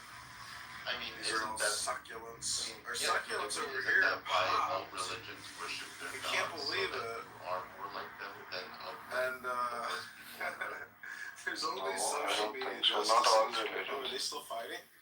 not back at all it again? religions, but I would say Where do that they go to now? having this idea of a god above you, He's like, I'm gonna punch you in the face. from your perspective as an Indian, I don't No, know. I'm not a Just Hindu. call it a day. Like, why does the man have to like also add to the drama? Can anyone explain that to me? Like, isn't that kind of gay? a greater idea. Maybe he just doesn't like women or something. Maybe he doesn't like hot young chicks that are just like crying and want to just bang them. He's like, I'm gonna punch you in the face if you keep talking to me. Stop talking to me, girl. You could have Indian gods that Alright, everybody, we're gonna go to the front of the house, see if we can capture fertility gods, but from you another guys have angle. I think he may. gods. I told you I'm not a Hindu. I have no idea. I'm a Muslim. So, but I mean, we worship God just to like thank God or whatever, right? And just to worship Him, to let Him know that we are His servants and whatnot. Also, it helps. So there's this saying which roughly goes as praying is like keeping the cloth of faith clean. If you don't pray, the cloth gets dirtier and dirtier. Yeah, so I don't understand what you don't understand about Christianity when it's similar in that respect. No, I mean we can't be godlike. I mean that's like the more the biggest sin that you could ever do is try to be godlike or something. I would argue that if you truly believe in God, then you should break every commandment as much as humanly possible. You should be as dirty as humanly possible. You should be as disrespectful as humanly possible. But I don't think you would argue that, which means you more agree with me than you don't, ironically. No, but following the commandment. Possible, you should should murder as humanly possible, but I don't see Muslims advocating for that either, right? Except in certain. But following the commandments doesn't make you. Wait, can you just agree with me like on that, or can you disagree with me on that point? Like, is the point of life to be as sinful, to be as horrible of a human being as humanly possible? I had to figure out whether her vitals, or we can't, whether she was really going through something. A greater, I gave her a little bit of like, aspirin. Actually, I gave her an Excedrin, which is aspirin. Okay, can you repeat what you're saying? I'm sorry, your accent. Just. So, do you think the point of life is to be as murderous and rapist as humanly possible? To lie as? No, of course not. No. Okay, then you are trying to be better as a fallen creature, actually. So you do agree with me, actually, that even though you say you disagree with me, actually you agree with me more than you think. But what do you mean by a fallen creature? People who can't be perfect. Okay. Yeah. Yeah, I'm really not interested in having a debate about Islam and Christianity, to be honest with you. No, I'm not. I'm just trying to understand what you're saying. The guy, whoever. Read about it. Go read. There's like thousands of books on Christianity and analysis and all this stuff. You can go read those books. Okay, fair enough, man. Yeah. Don't get hyper, it's all. Yeah, it's alright, exactly. So, go read. Yeah. Hi, Gio. How is everyone? Hey, how are you? How are you? What's up, Gio? Yeah, long time no see. Same. So, Hi, Marsha. Hi, everyone. It's Mia. What's the topic here? We're talking about Christianity, Gio? Yeah, PPL wanted to interrogate Christianity. No, I was just trying to understand what he was saying. The last guy that was here, he asked a question and then Gio was answering, so I just went off of that. Yeah, hello everyone. Do you have any topics you want to talk about, Samia?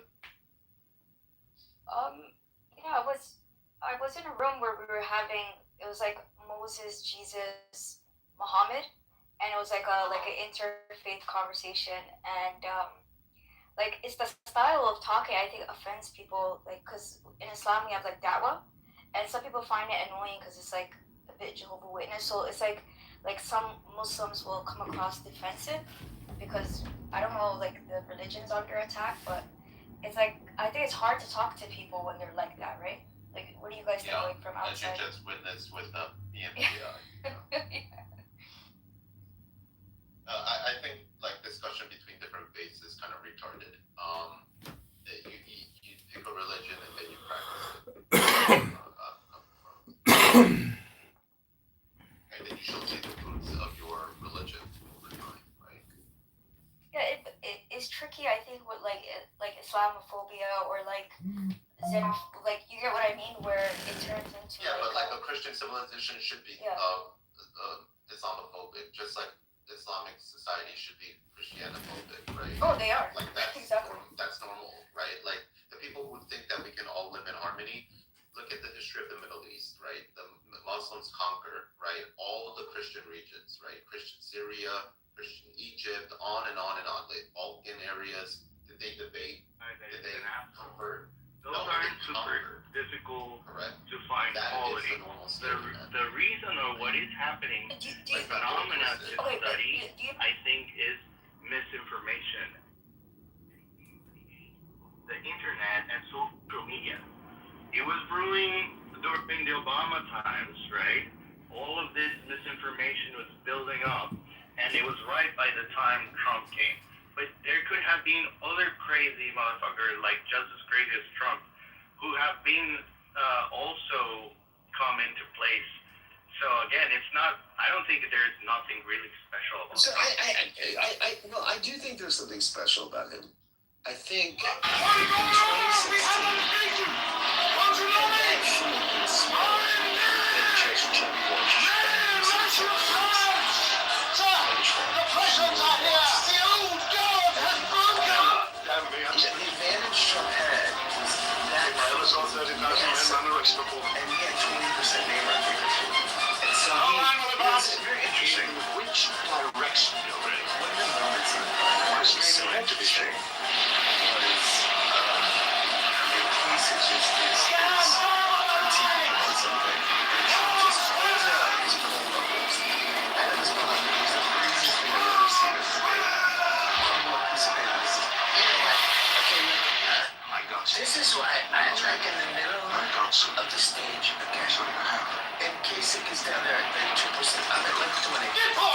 And he's at like 2. That was the only time I've seen a presidential candidate explain to people that your place on the stage is related to where you are in the polls. I would speak honestly. And I think he would have never less. I would speak Again, if it was a 3-minute race, I pledge my banners to renew it. he's never done that. I will never serve the usurpers or the wealth of our town. But there are battles to be The fought. other thing he And did, in times like this, which I think was, you know, so basically, I mean, the reason he lost barking at the moon. to buy You have mustered an A, by army near a intention, which turning was, aside from our judgment and taking a course I myself deem reckless. Raniero will the chart their second own thing course. is, For good or ill. people wanted But disruption. you are a leader of men. If you declare yourself, And COVID, the Lord will follow you. I never took you for a term. people panicked. And so, knowing Raniero's intentions are good. But what we need in this then, I moment mean, they wanted is a king. disruption again. And I think that's why, I mean, the May I Democrats have a word of began pride? to very, very capable people. Hillary and Harris, both were capable people. But people didn't want capability, they wanted disruption. And that's why he's, you know, that's why he's won. Well, that's you're kind of making my point for me in terms of the time makes the man, and where Trump has an undeniable genius is he understands the attention economy, and Chris Hayes, buddy, Chris Hayes. No. And like, always the time, like people trying to rationalize like Trump winning and say that he would have destroyed Jeb Bush and Ted Cruz easily. The reason he won is because he won on lies and rage, right? And he would have won with 3, 2, or 10 Republicans. And that is why he's willing to. That's why he's able to win versus other ones. Because are not willing to say the crazy shit that he says, and he is. That's the advantage that he has. On rationalize, there is a really good reason why people voted for him. Carlos, isn't that kind of what I'm saying though, is the attention economy. He understood the old paradigm of how you run to be president could be ripped up, to Scott's point. I'm in the middle of the stage, I've got 20%, in effect you're an idiot, you're a nobody, you're on 2%, you're at the end. Like, no person running for president would have ever said such a thing. He understood that he could say that, and it would garner him more press.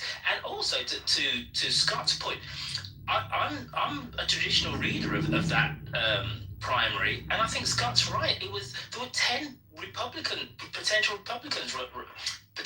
Republican nominees running in that primary, and as I remember it, when he was winning, in a crowded field, he was only getting about 30% of the vote.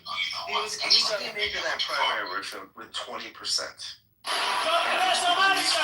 To 20, but the field was so big that that's all he needed, and his media attention and all the media kissed his ass, and you know it was so interesting. I mean, one of the I remember Joe Scarborough and Mia Brzezinski. They had that guy on camera, and at one point he said, "You guys have been like supporters," and Mia, they freaked out. They were like, "We're not supporters. We're just taking you seriously." You're absolutely right. In the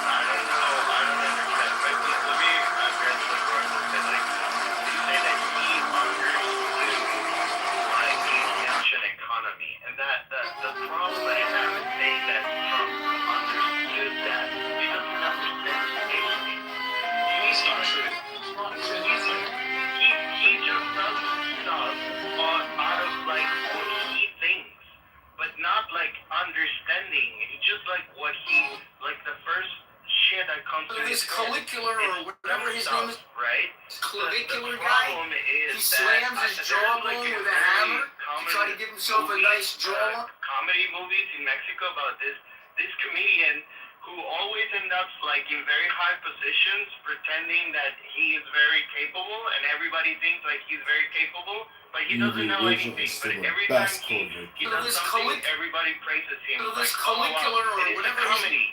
And it's like what is happening. Like, are you that Trump actually understood that and he made the calculation of how to win and if I take this outrageous thing I'm just gonna get people? It's not what happened. It's just an outrageous person that happened to be on a society that lacks critical thinking, right? And lacks like understanding of what is reality and what isn't. It's a liar. It's a pathological liar, and that's all what he does. He lies. And if people can distinguish a lie from a truth, right? That's it. It's nothing about understanding or he's really like some sort of genius that controls the masses. It's just a person who's able to lie and people cannot know the difference between true and lying. That's all. No, it's not that simple. If you look at all of the evidence of President Trump's career, what has always survived is his name. It doesn't matter if it's a hotel, it doesn't matter if it's a hotel, it's a magazine, the university, his clothing line, is like selling steaks. Every single thing President Trump has ever done in his entire life is branded on his name. And he understands the power of television. He did Oprah. He did, like 60 Minutes. He did all the old talk shows back in the day. And he kept his name in the media. He went to Playboy parties. He's still in the forefront all the time, knowing how much television mattered. And then when he did reality television, his name was as big as the brand. So like he understood playing reality television to that degree. And so when he went into a presidential election cycle, he was calling in onto every single cable news station and like voicing his opinion. And he didn't think he would win. He told Howard Stern said this, and Howard Stern used to be one of his confidants. And basically, he told Stern this was a goof. He was just basically trying to draw the flaming sword. Child and conquering Lord. And he thought, I'll just run for president, and that would get me and get my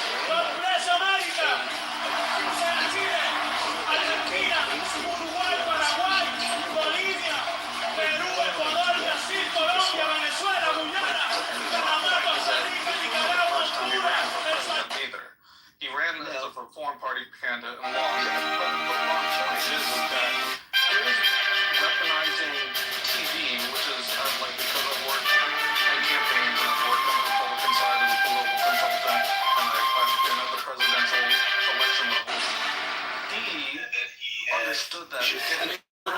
Media 3 times on TV, just about all of the hundreds of hours of coverage. They got you by the balls. I'll tell you what they don't. Outspend years and every single dollar that the prosecution could spend. Absolutely. To Scott's point, the field was too big, so the donors were all split up. So Ted Cruz was competing for donor dollars against Kasich, and everyone was competing, like splitting it up. And the problem is that they couldn't outspend the amount of TV time that President Trump got organically. So yeah, he was smart. He wasn't just lying to 100%. He branded himself. His name recognition was so much better than everyone else because he stayed to the forefront his entire career. So to label him as an idiot ignores what his survival skills, and his survival skills was a Exactly. So saying that he understood that being on TV every day was useful for him, as if that is something like only a genius could understand or foresee, is sorry if you're a sensitive person, but this I don't think what is it? Like, that's not what I'm arguing. Of course, everybody could understand that if people are talking about you, it's good for you. You don't need to be a genius or like some kind of guru of social interactions in media. The only thing that I'm saying is that the guy, it is an idiot. He is an idiot. The only thing that happened is that because we're in a society that lacks critical thinking, people cannot distinguish between this guy lying, right, and telling the truth. And because of that, he maintained the support through the whole thing. He came out of that stare, and the first things that he said were very, like, stupid stuff. And from that point, I think he was like 2% or something on the polls, and he went to 14% within a week. Actually, this is where you're missing it. The truth is probably somewhere in the middle. He was at 20%. From the whole time. No. Before he came out of the stairs, he was not in 20%. That's not true. The truth is probably somewhere in the middle. Like, he's uncouth and crass, but I don't think he's like some Otto von Bismarck level brilliant strategist, but there is like a brilliance to some of the stuff he does just as an emergent phenomenon. He always has been this way, never surrender or whatever. He lies to a degree and frequency that would make any traditional politician blush, but he also, in a similar way, like tells the truth about some important things, and that's really why his star began to rise. At the same time that there was just such feckless leadership on both sides, and there was, the professional political class had failed us, the neocons had failed us, and so people were willing to take kind of an experimental treatment for what they thought was an incurable disease. And coming down the stairs, he was fucking dead on about immigration. The wall, as retarded as I thought it was, probably would have been a good idea. Like, some of his instincts are actually spot on, and then he does lie about insane other things that, like, strain credulity. So immigrants, right? And this is from the Cato Institute, right? Undocumented immigrants are revenue positive for the country because they pay taxes and they don't consume services. So I mean, he's wrong on. See, that's not true. These things get tortured, but it is true. I mean, reducing everything down to just GDP like misses the point. Like it's always over-indexed. Even if I would concede you that point, it's demoralizing. It's corrosive to like the connective tissue of a healthy, stable cultural society when there are all these carve-outs for laws, when population centers and demographics shift beyond any kind of natural, one degree at a time evolution where people can be folded into the broader culture. So I would argue that those Cato Institute numbers are accurate, but even if they are, it neglects like certain other things that like cannot be captured just via a simple cost benefit analysis on like financial expenses. What you're saying, Todd? Why are undocumented people from the Southern Hemisphere who are Christian, who are patriotic, why are they a drain on the culture? I don't understand. Wasn't it like self-evident? I mean, the selective pressures for assimilation have never been lower. You cannot have an atomized. Until it was dissolved in 1994. What's happening? So a medical doc. Just keep that in mind for later. Now in 1994. Oh, hey, Darryl, I'm gonna mute you real fast. It was a recreational of the Hudson. I have no problem with quote-unquote immigrants, legal or illegal. But when you let 10 to 15 million people in a short period of time, like that's just not a healthy thing for a society. It depresses wages. It's corrosive, again, to morale. All these things that don't get captured immediately and neatly through some, study that's funded to. Why does it depress morale? Tell me. I don't get that. Are you serious? Yeah, no, I don't find. I mean, I to have like millions of people illegally enter your country.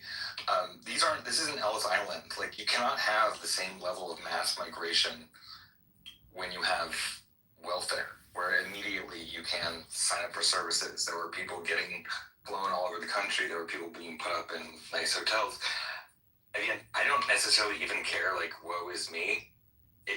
From just a purely pragmatic standpoint, that's not a healthy foundation for a high trust society. And it retards people's like buy-in to like work hard, follow the rules, because there's this like gross asymmetry, which is usually, again, benefiting capital far more than it is the middle class. Like, this used to be something that was really important to the left at one point, and then it kind of flipped, but this absolutely depresses wages. I don't understand how that would not be demoralizing. So if I can ask him a question, demoralizing, and I'm genuinely curious, like when you say demoralize, like if you don't mind if I ask you where are you located, and when you say it's demoralizing, can you just more specifically say for whom? Yeah, I'm with you, Jack. I don't feel demoralized. Okay, but I'm not arguing on Todd's side here, but there is a large precedent for what he said. You need to look at the 1840s as mass German migration to the United States and Irish, and you read the newspapers of the time, and people were worried that the specific Anglo culture of the United States was going to be lost. Ditto, you move another 50 years on from that, in the late 19th century, it was Italian migration. People were worried. The chattering classes were worried. And dare I say that large range of non-Anglo immigration led to the progressive era because wages were depressed. There's massive precedent for what Todd's saying. Where I would disagree is about people being demoralized, and I would rephrase it to say that what people have done in countries all over the world, when there's mass migration of people that don't look like them and or don't worship like them, don't talk like them, they worry about the culture of the country changing. And that's universal. That's totally universal. 1 million Syrians after the Syrian civil war went to Germany. There was a spike in far-right voting in Eastern Germany because of it, because people, rightly or wrongly, I'm not putting a value on it, were worried about so many people coming so quickly that didn't look like them, didn't have the same religion, didn't have the same cultural mores. These are age-old questions that people ask about mass migration. Dare I say it, when my folks moved to England in the early 1960s, the same thing was said. In general, they operate in offices outside of City Hall, often identifying corruption, waste, and abuse by the city's most powerful. Explicitly and implicitly, there were much more intense selective This is pressures not a religious conflict. fold yourself in. Niggers in, boy. Kick that retard out. There were implicitly and explicitly. Scott, just one of you guys, explicitly and implicitly, there was much more intense selective pressures to someone. Now you can have like half of your consciousness exist in the country that you came from. Todd, such a lame up, boy, such a lame up, boy, such a lame up, boy, such a lame up. This is really exciting. What a dork. Anyways, satellite television, free,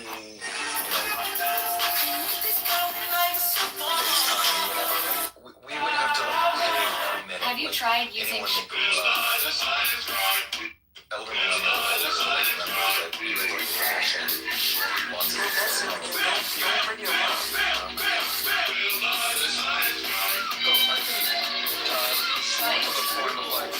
wages and people being concerned about it.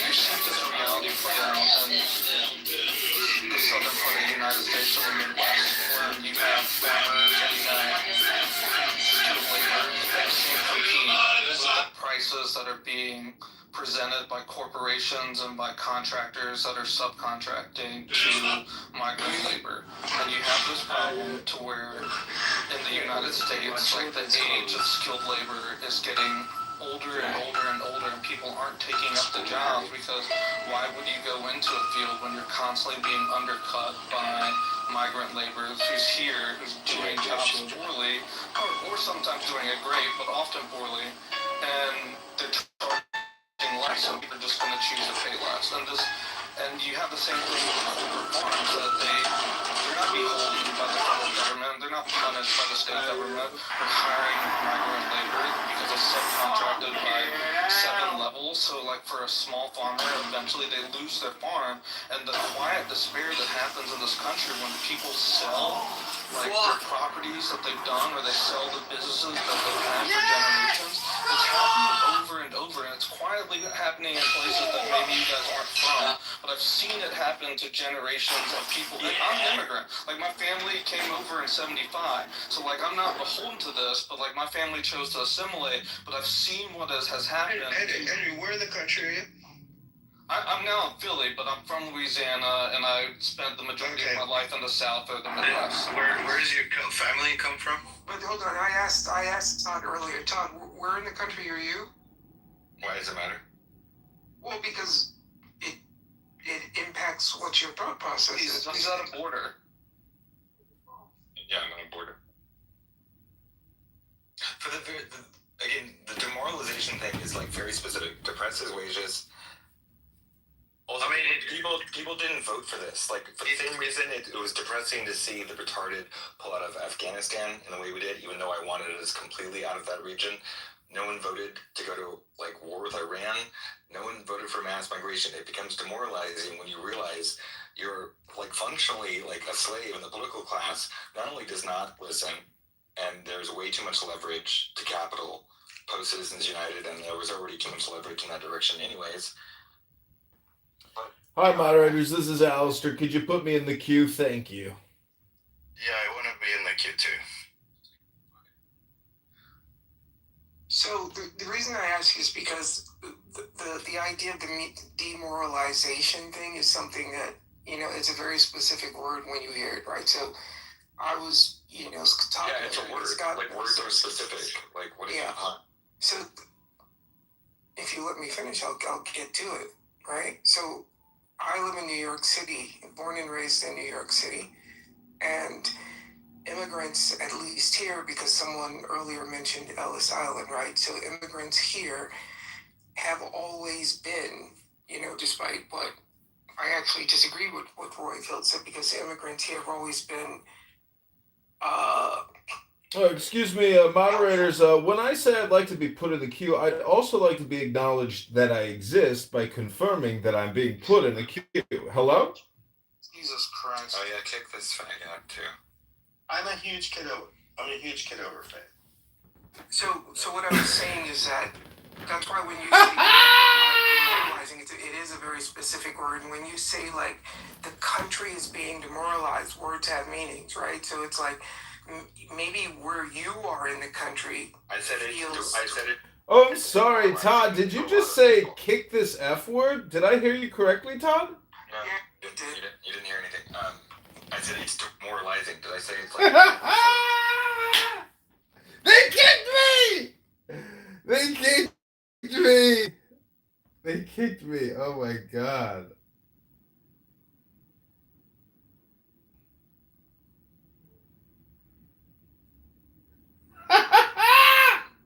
This isn't some racist thing, or just because some We're back! Like, speak directionally about can't go back there as of now. I think it's a great folly to brace against it. Why is it that this is like raw we're doing the dog pragmatism. and pony dance with Comey, Healthy. where if I would have been on North Carolina and I would have found seashells that said 8647, New York City. Are I'm you almost familiar with the violent history I would that probably be comes looking at with the immigrants throughout the whole within 30 days. There's been so much conflict. Curious because you're the best lawyer and you have some experience. Man, Why words is mean it things, that right? So when don't it comes to interpret what I'm saying, individuals, just listen to what I'm saying.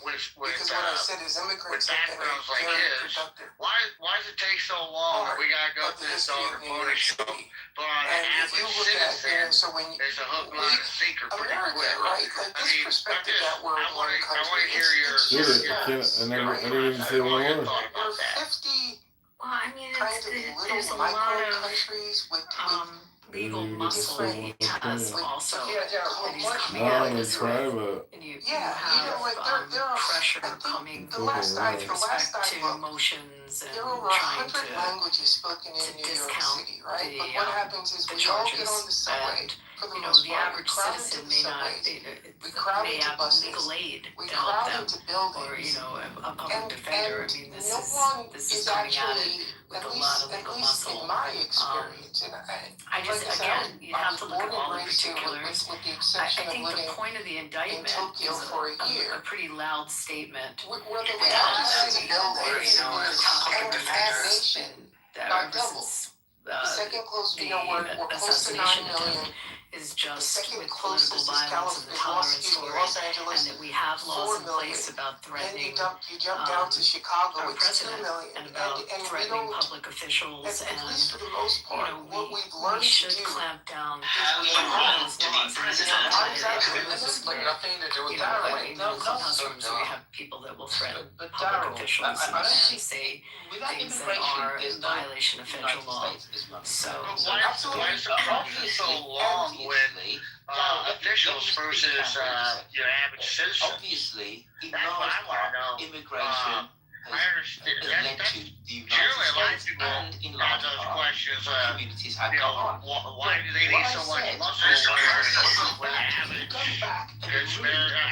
Samaritan there was a worry at less one of a point lengthy that those time? only German immigrants, English would requesting stop certain being the discovery, first they're language of the requesting United States. certain, you know, You go back to information be the disclosed. 1880s, And they're Tito, filing motions with the court. I mean, they're stalling it. because these That would be people my were gut Catholics, reaction. Heretics, This Lords, case, I've not right? paid too much And attention to it, open door and I immigration apologize. stopped in the I'm just generally 1920s on the topic. because I of think it's Italian it's ripe because people coming we're from really nations looking which weren't down historically Western that European gun barrel of Anglo-Saxon. political That's the violence reason why it that's stopped. threatening So our to country. say that, And it's I all think being that the cool by administration's now trying to is just make a naive statement in the that it's not extreme, going to be my best tolerated. friend. And threats are Thank serious. you. That is And not again, they what don't I'm have to saying. make Again, law. this is The like law's the on what the books. what someone It just says hasn't and what you been, hear, right? you It's know, like the wife comes into the kitchen and says, "Hey, I want to take this to Disney." our system, And and the thought you bubble can't have pops these up. threats from other countries. You can't. Friend goes, "Hey, I want to see Twitter." Take out a flag and they're figure out and ask who you are, they're going to track you down. Is that There are each one people of us sitting has in a jail different for threats on social media. We talk I about think you have serendipity. serendipity. Where I've we're lived in going a on lot that of is cities more in this country. tracking it Because down. that's what Please, gives us she's life. innovation. So when there's talk about things like, well, there was a fear of And I this, think there she's was a gonna fear get of it. that. I think there was definitely a failure in the process. Gave someone for several months over. I don't understand how. So he was indicted today on the 86-47 seashell thing. How do you counter the argument that people are saying this is sour grapes, this is petty, vindictive retribution, this is not justice, this is just the Republicans want to get their lick back in their crusade, feeling that Trump has been mistreated as well as everybody in his administration, that they had any ability to go after, you know, like that. How would I counter that? I would tell them well, we could go back to Obama going after the Republicans then and the 501c3s by conservative entities try, you know, Obama targeting them through the IRS. I mean, we could talk, there's been targeting, there's been political targeting. I mean, clearly it happened in the Biden administration going after Trump. How many jurisdictions did they go after him? And I think How many into different very, ways. That's their argument. ways to see it, because What's it's not Republicans? just that Are oh, it's Republicans supply and and demand. There's conservatives more supply, supposed to therefore uphold the there's Constitution and our laws, and just because they did it then, the whataboutism is that doesn't mean that we the should do fact it that now people because they coming did it here then. and they are on productive age makes the economy move. They seems to be the bring nature of the more beast. money But to the and do economy. I think it's a good thing? People No. are able On to the one sell hand, on the more, other hand, right? the And point that I was increases making about wages, political that violence increases is really productivity, that important, increases and money. it's So important to the economic investigate factors are and like when really complex. there is enough You truly need to see what the probable cause experts to said indict when there about are is threats against public officials. Okay, so this is If we don't start doing that, again, the law is there. We don't have to pass legislation. It's there. So what was that lady's But name, it's Kathy true, Griffith, though. when Trump was It's first? 100% Right? true. I mean, No, like that's not decapitation. true, I right? mean, Like you have to if you take hear a what stand you with hear what the this. economist said, right? If It's you like don't, people are. it's If you actually don't, you're going to hear the shit that we hear in the classrooms. immigrants will come out like Violence big and bulk harm of against immigrants will public come out officials. as like It's just labor it's and dangerous. it's Dangerous. My Democrat senator exactly, but this way, social media, guy is sitting in jail. They just had a trial there. Doing exactly that. They will do it also because they are legally in the country and they can get better jobs. The unemployment was like 4% during the Biden era. That is probably what you guys are complaining about, like not finding like being very bad. Okay,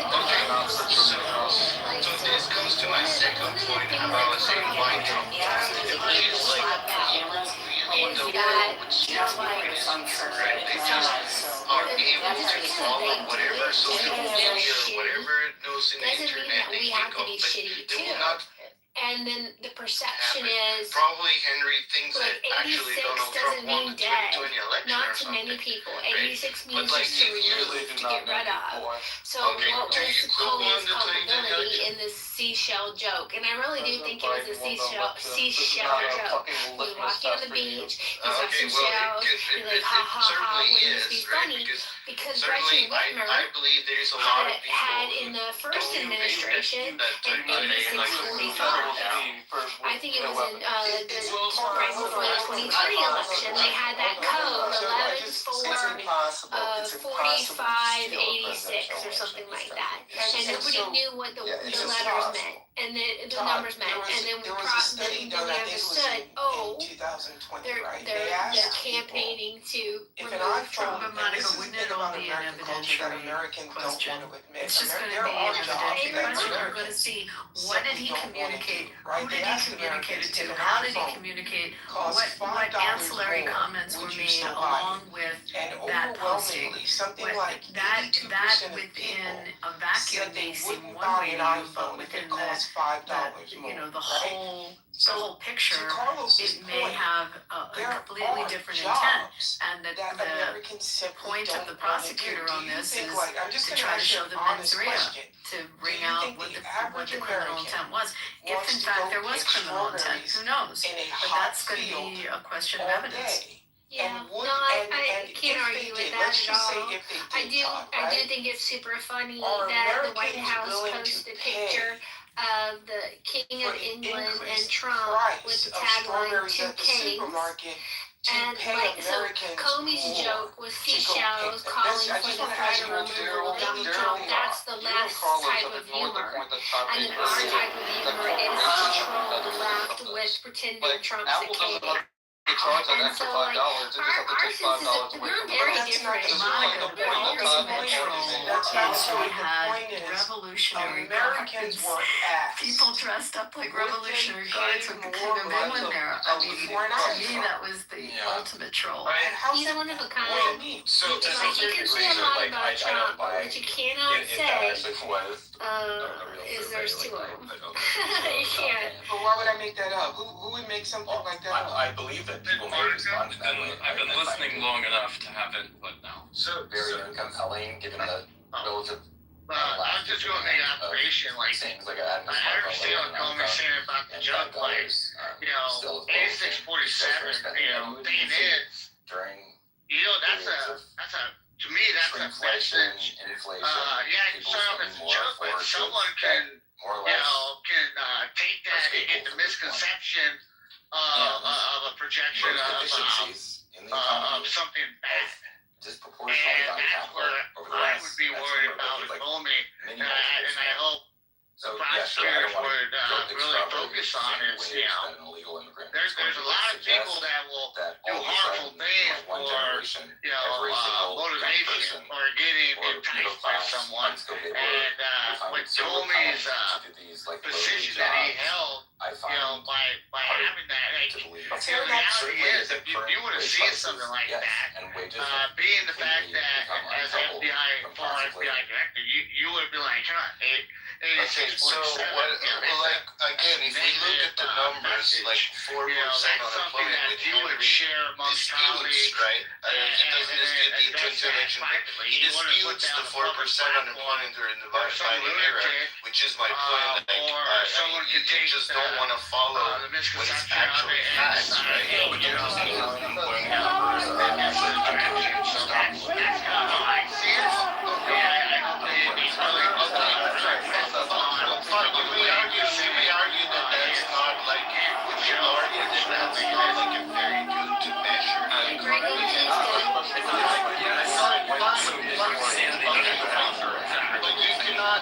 you cannot deny it, the number was actually was, right? You may say that I am a better economist and I'm going to have my economy next to what if you tell the truth.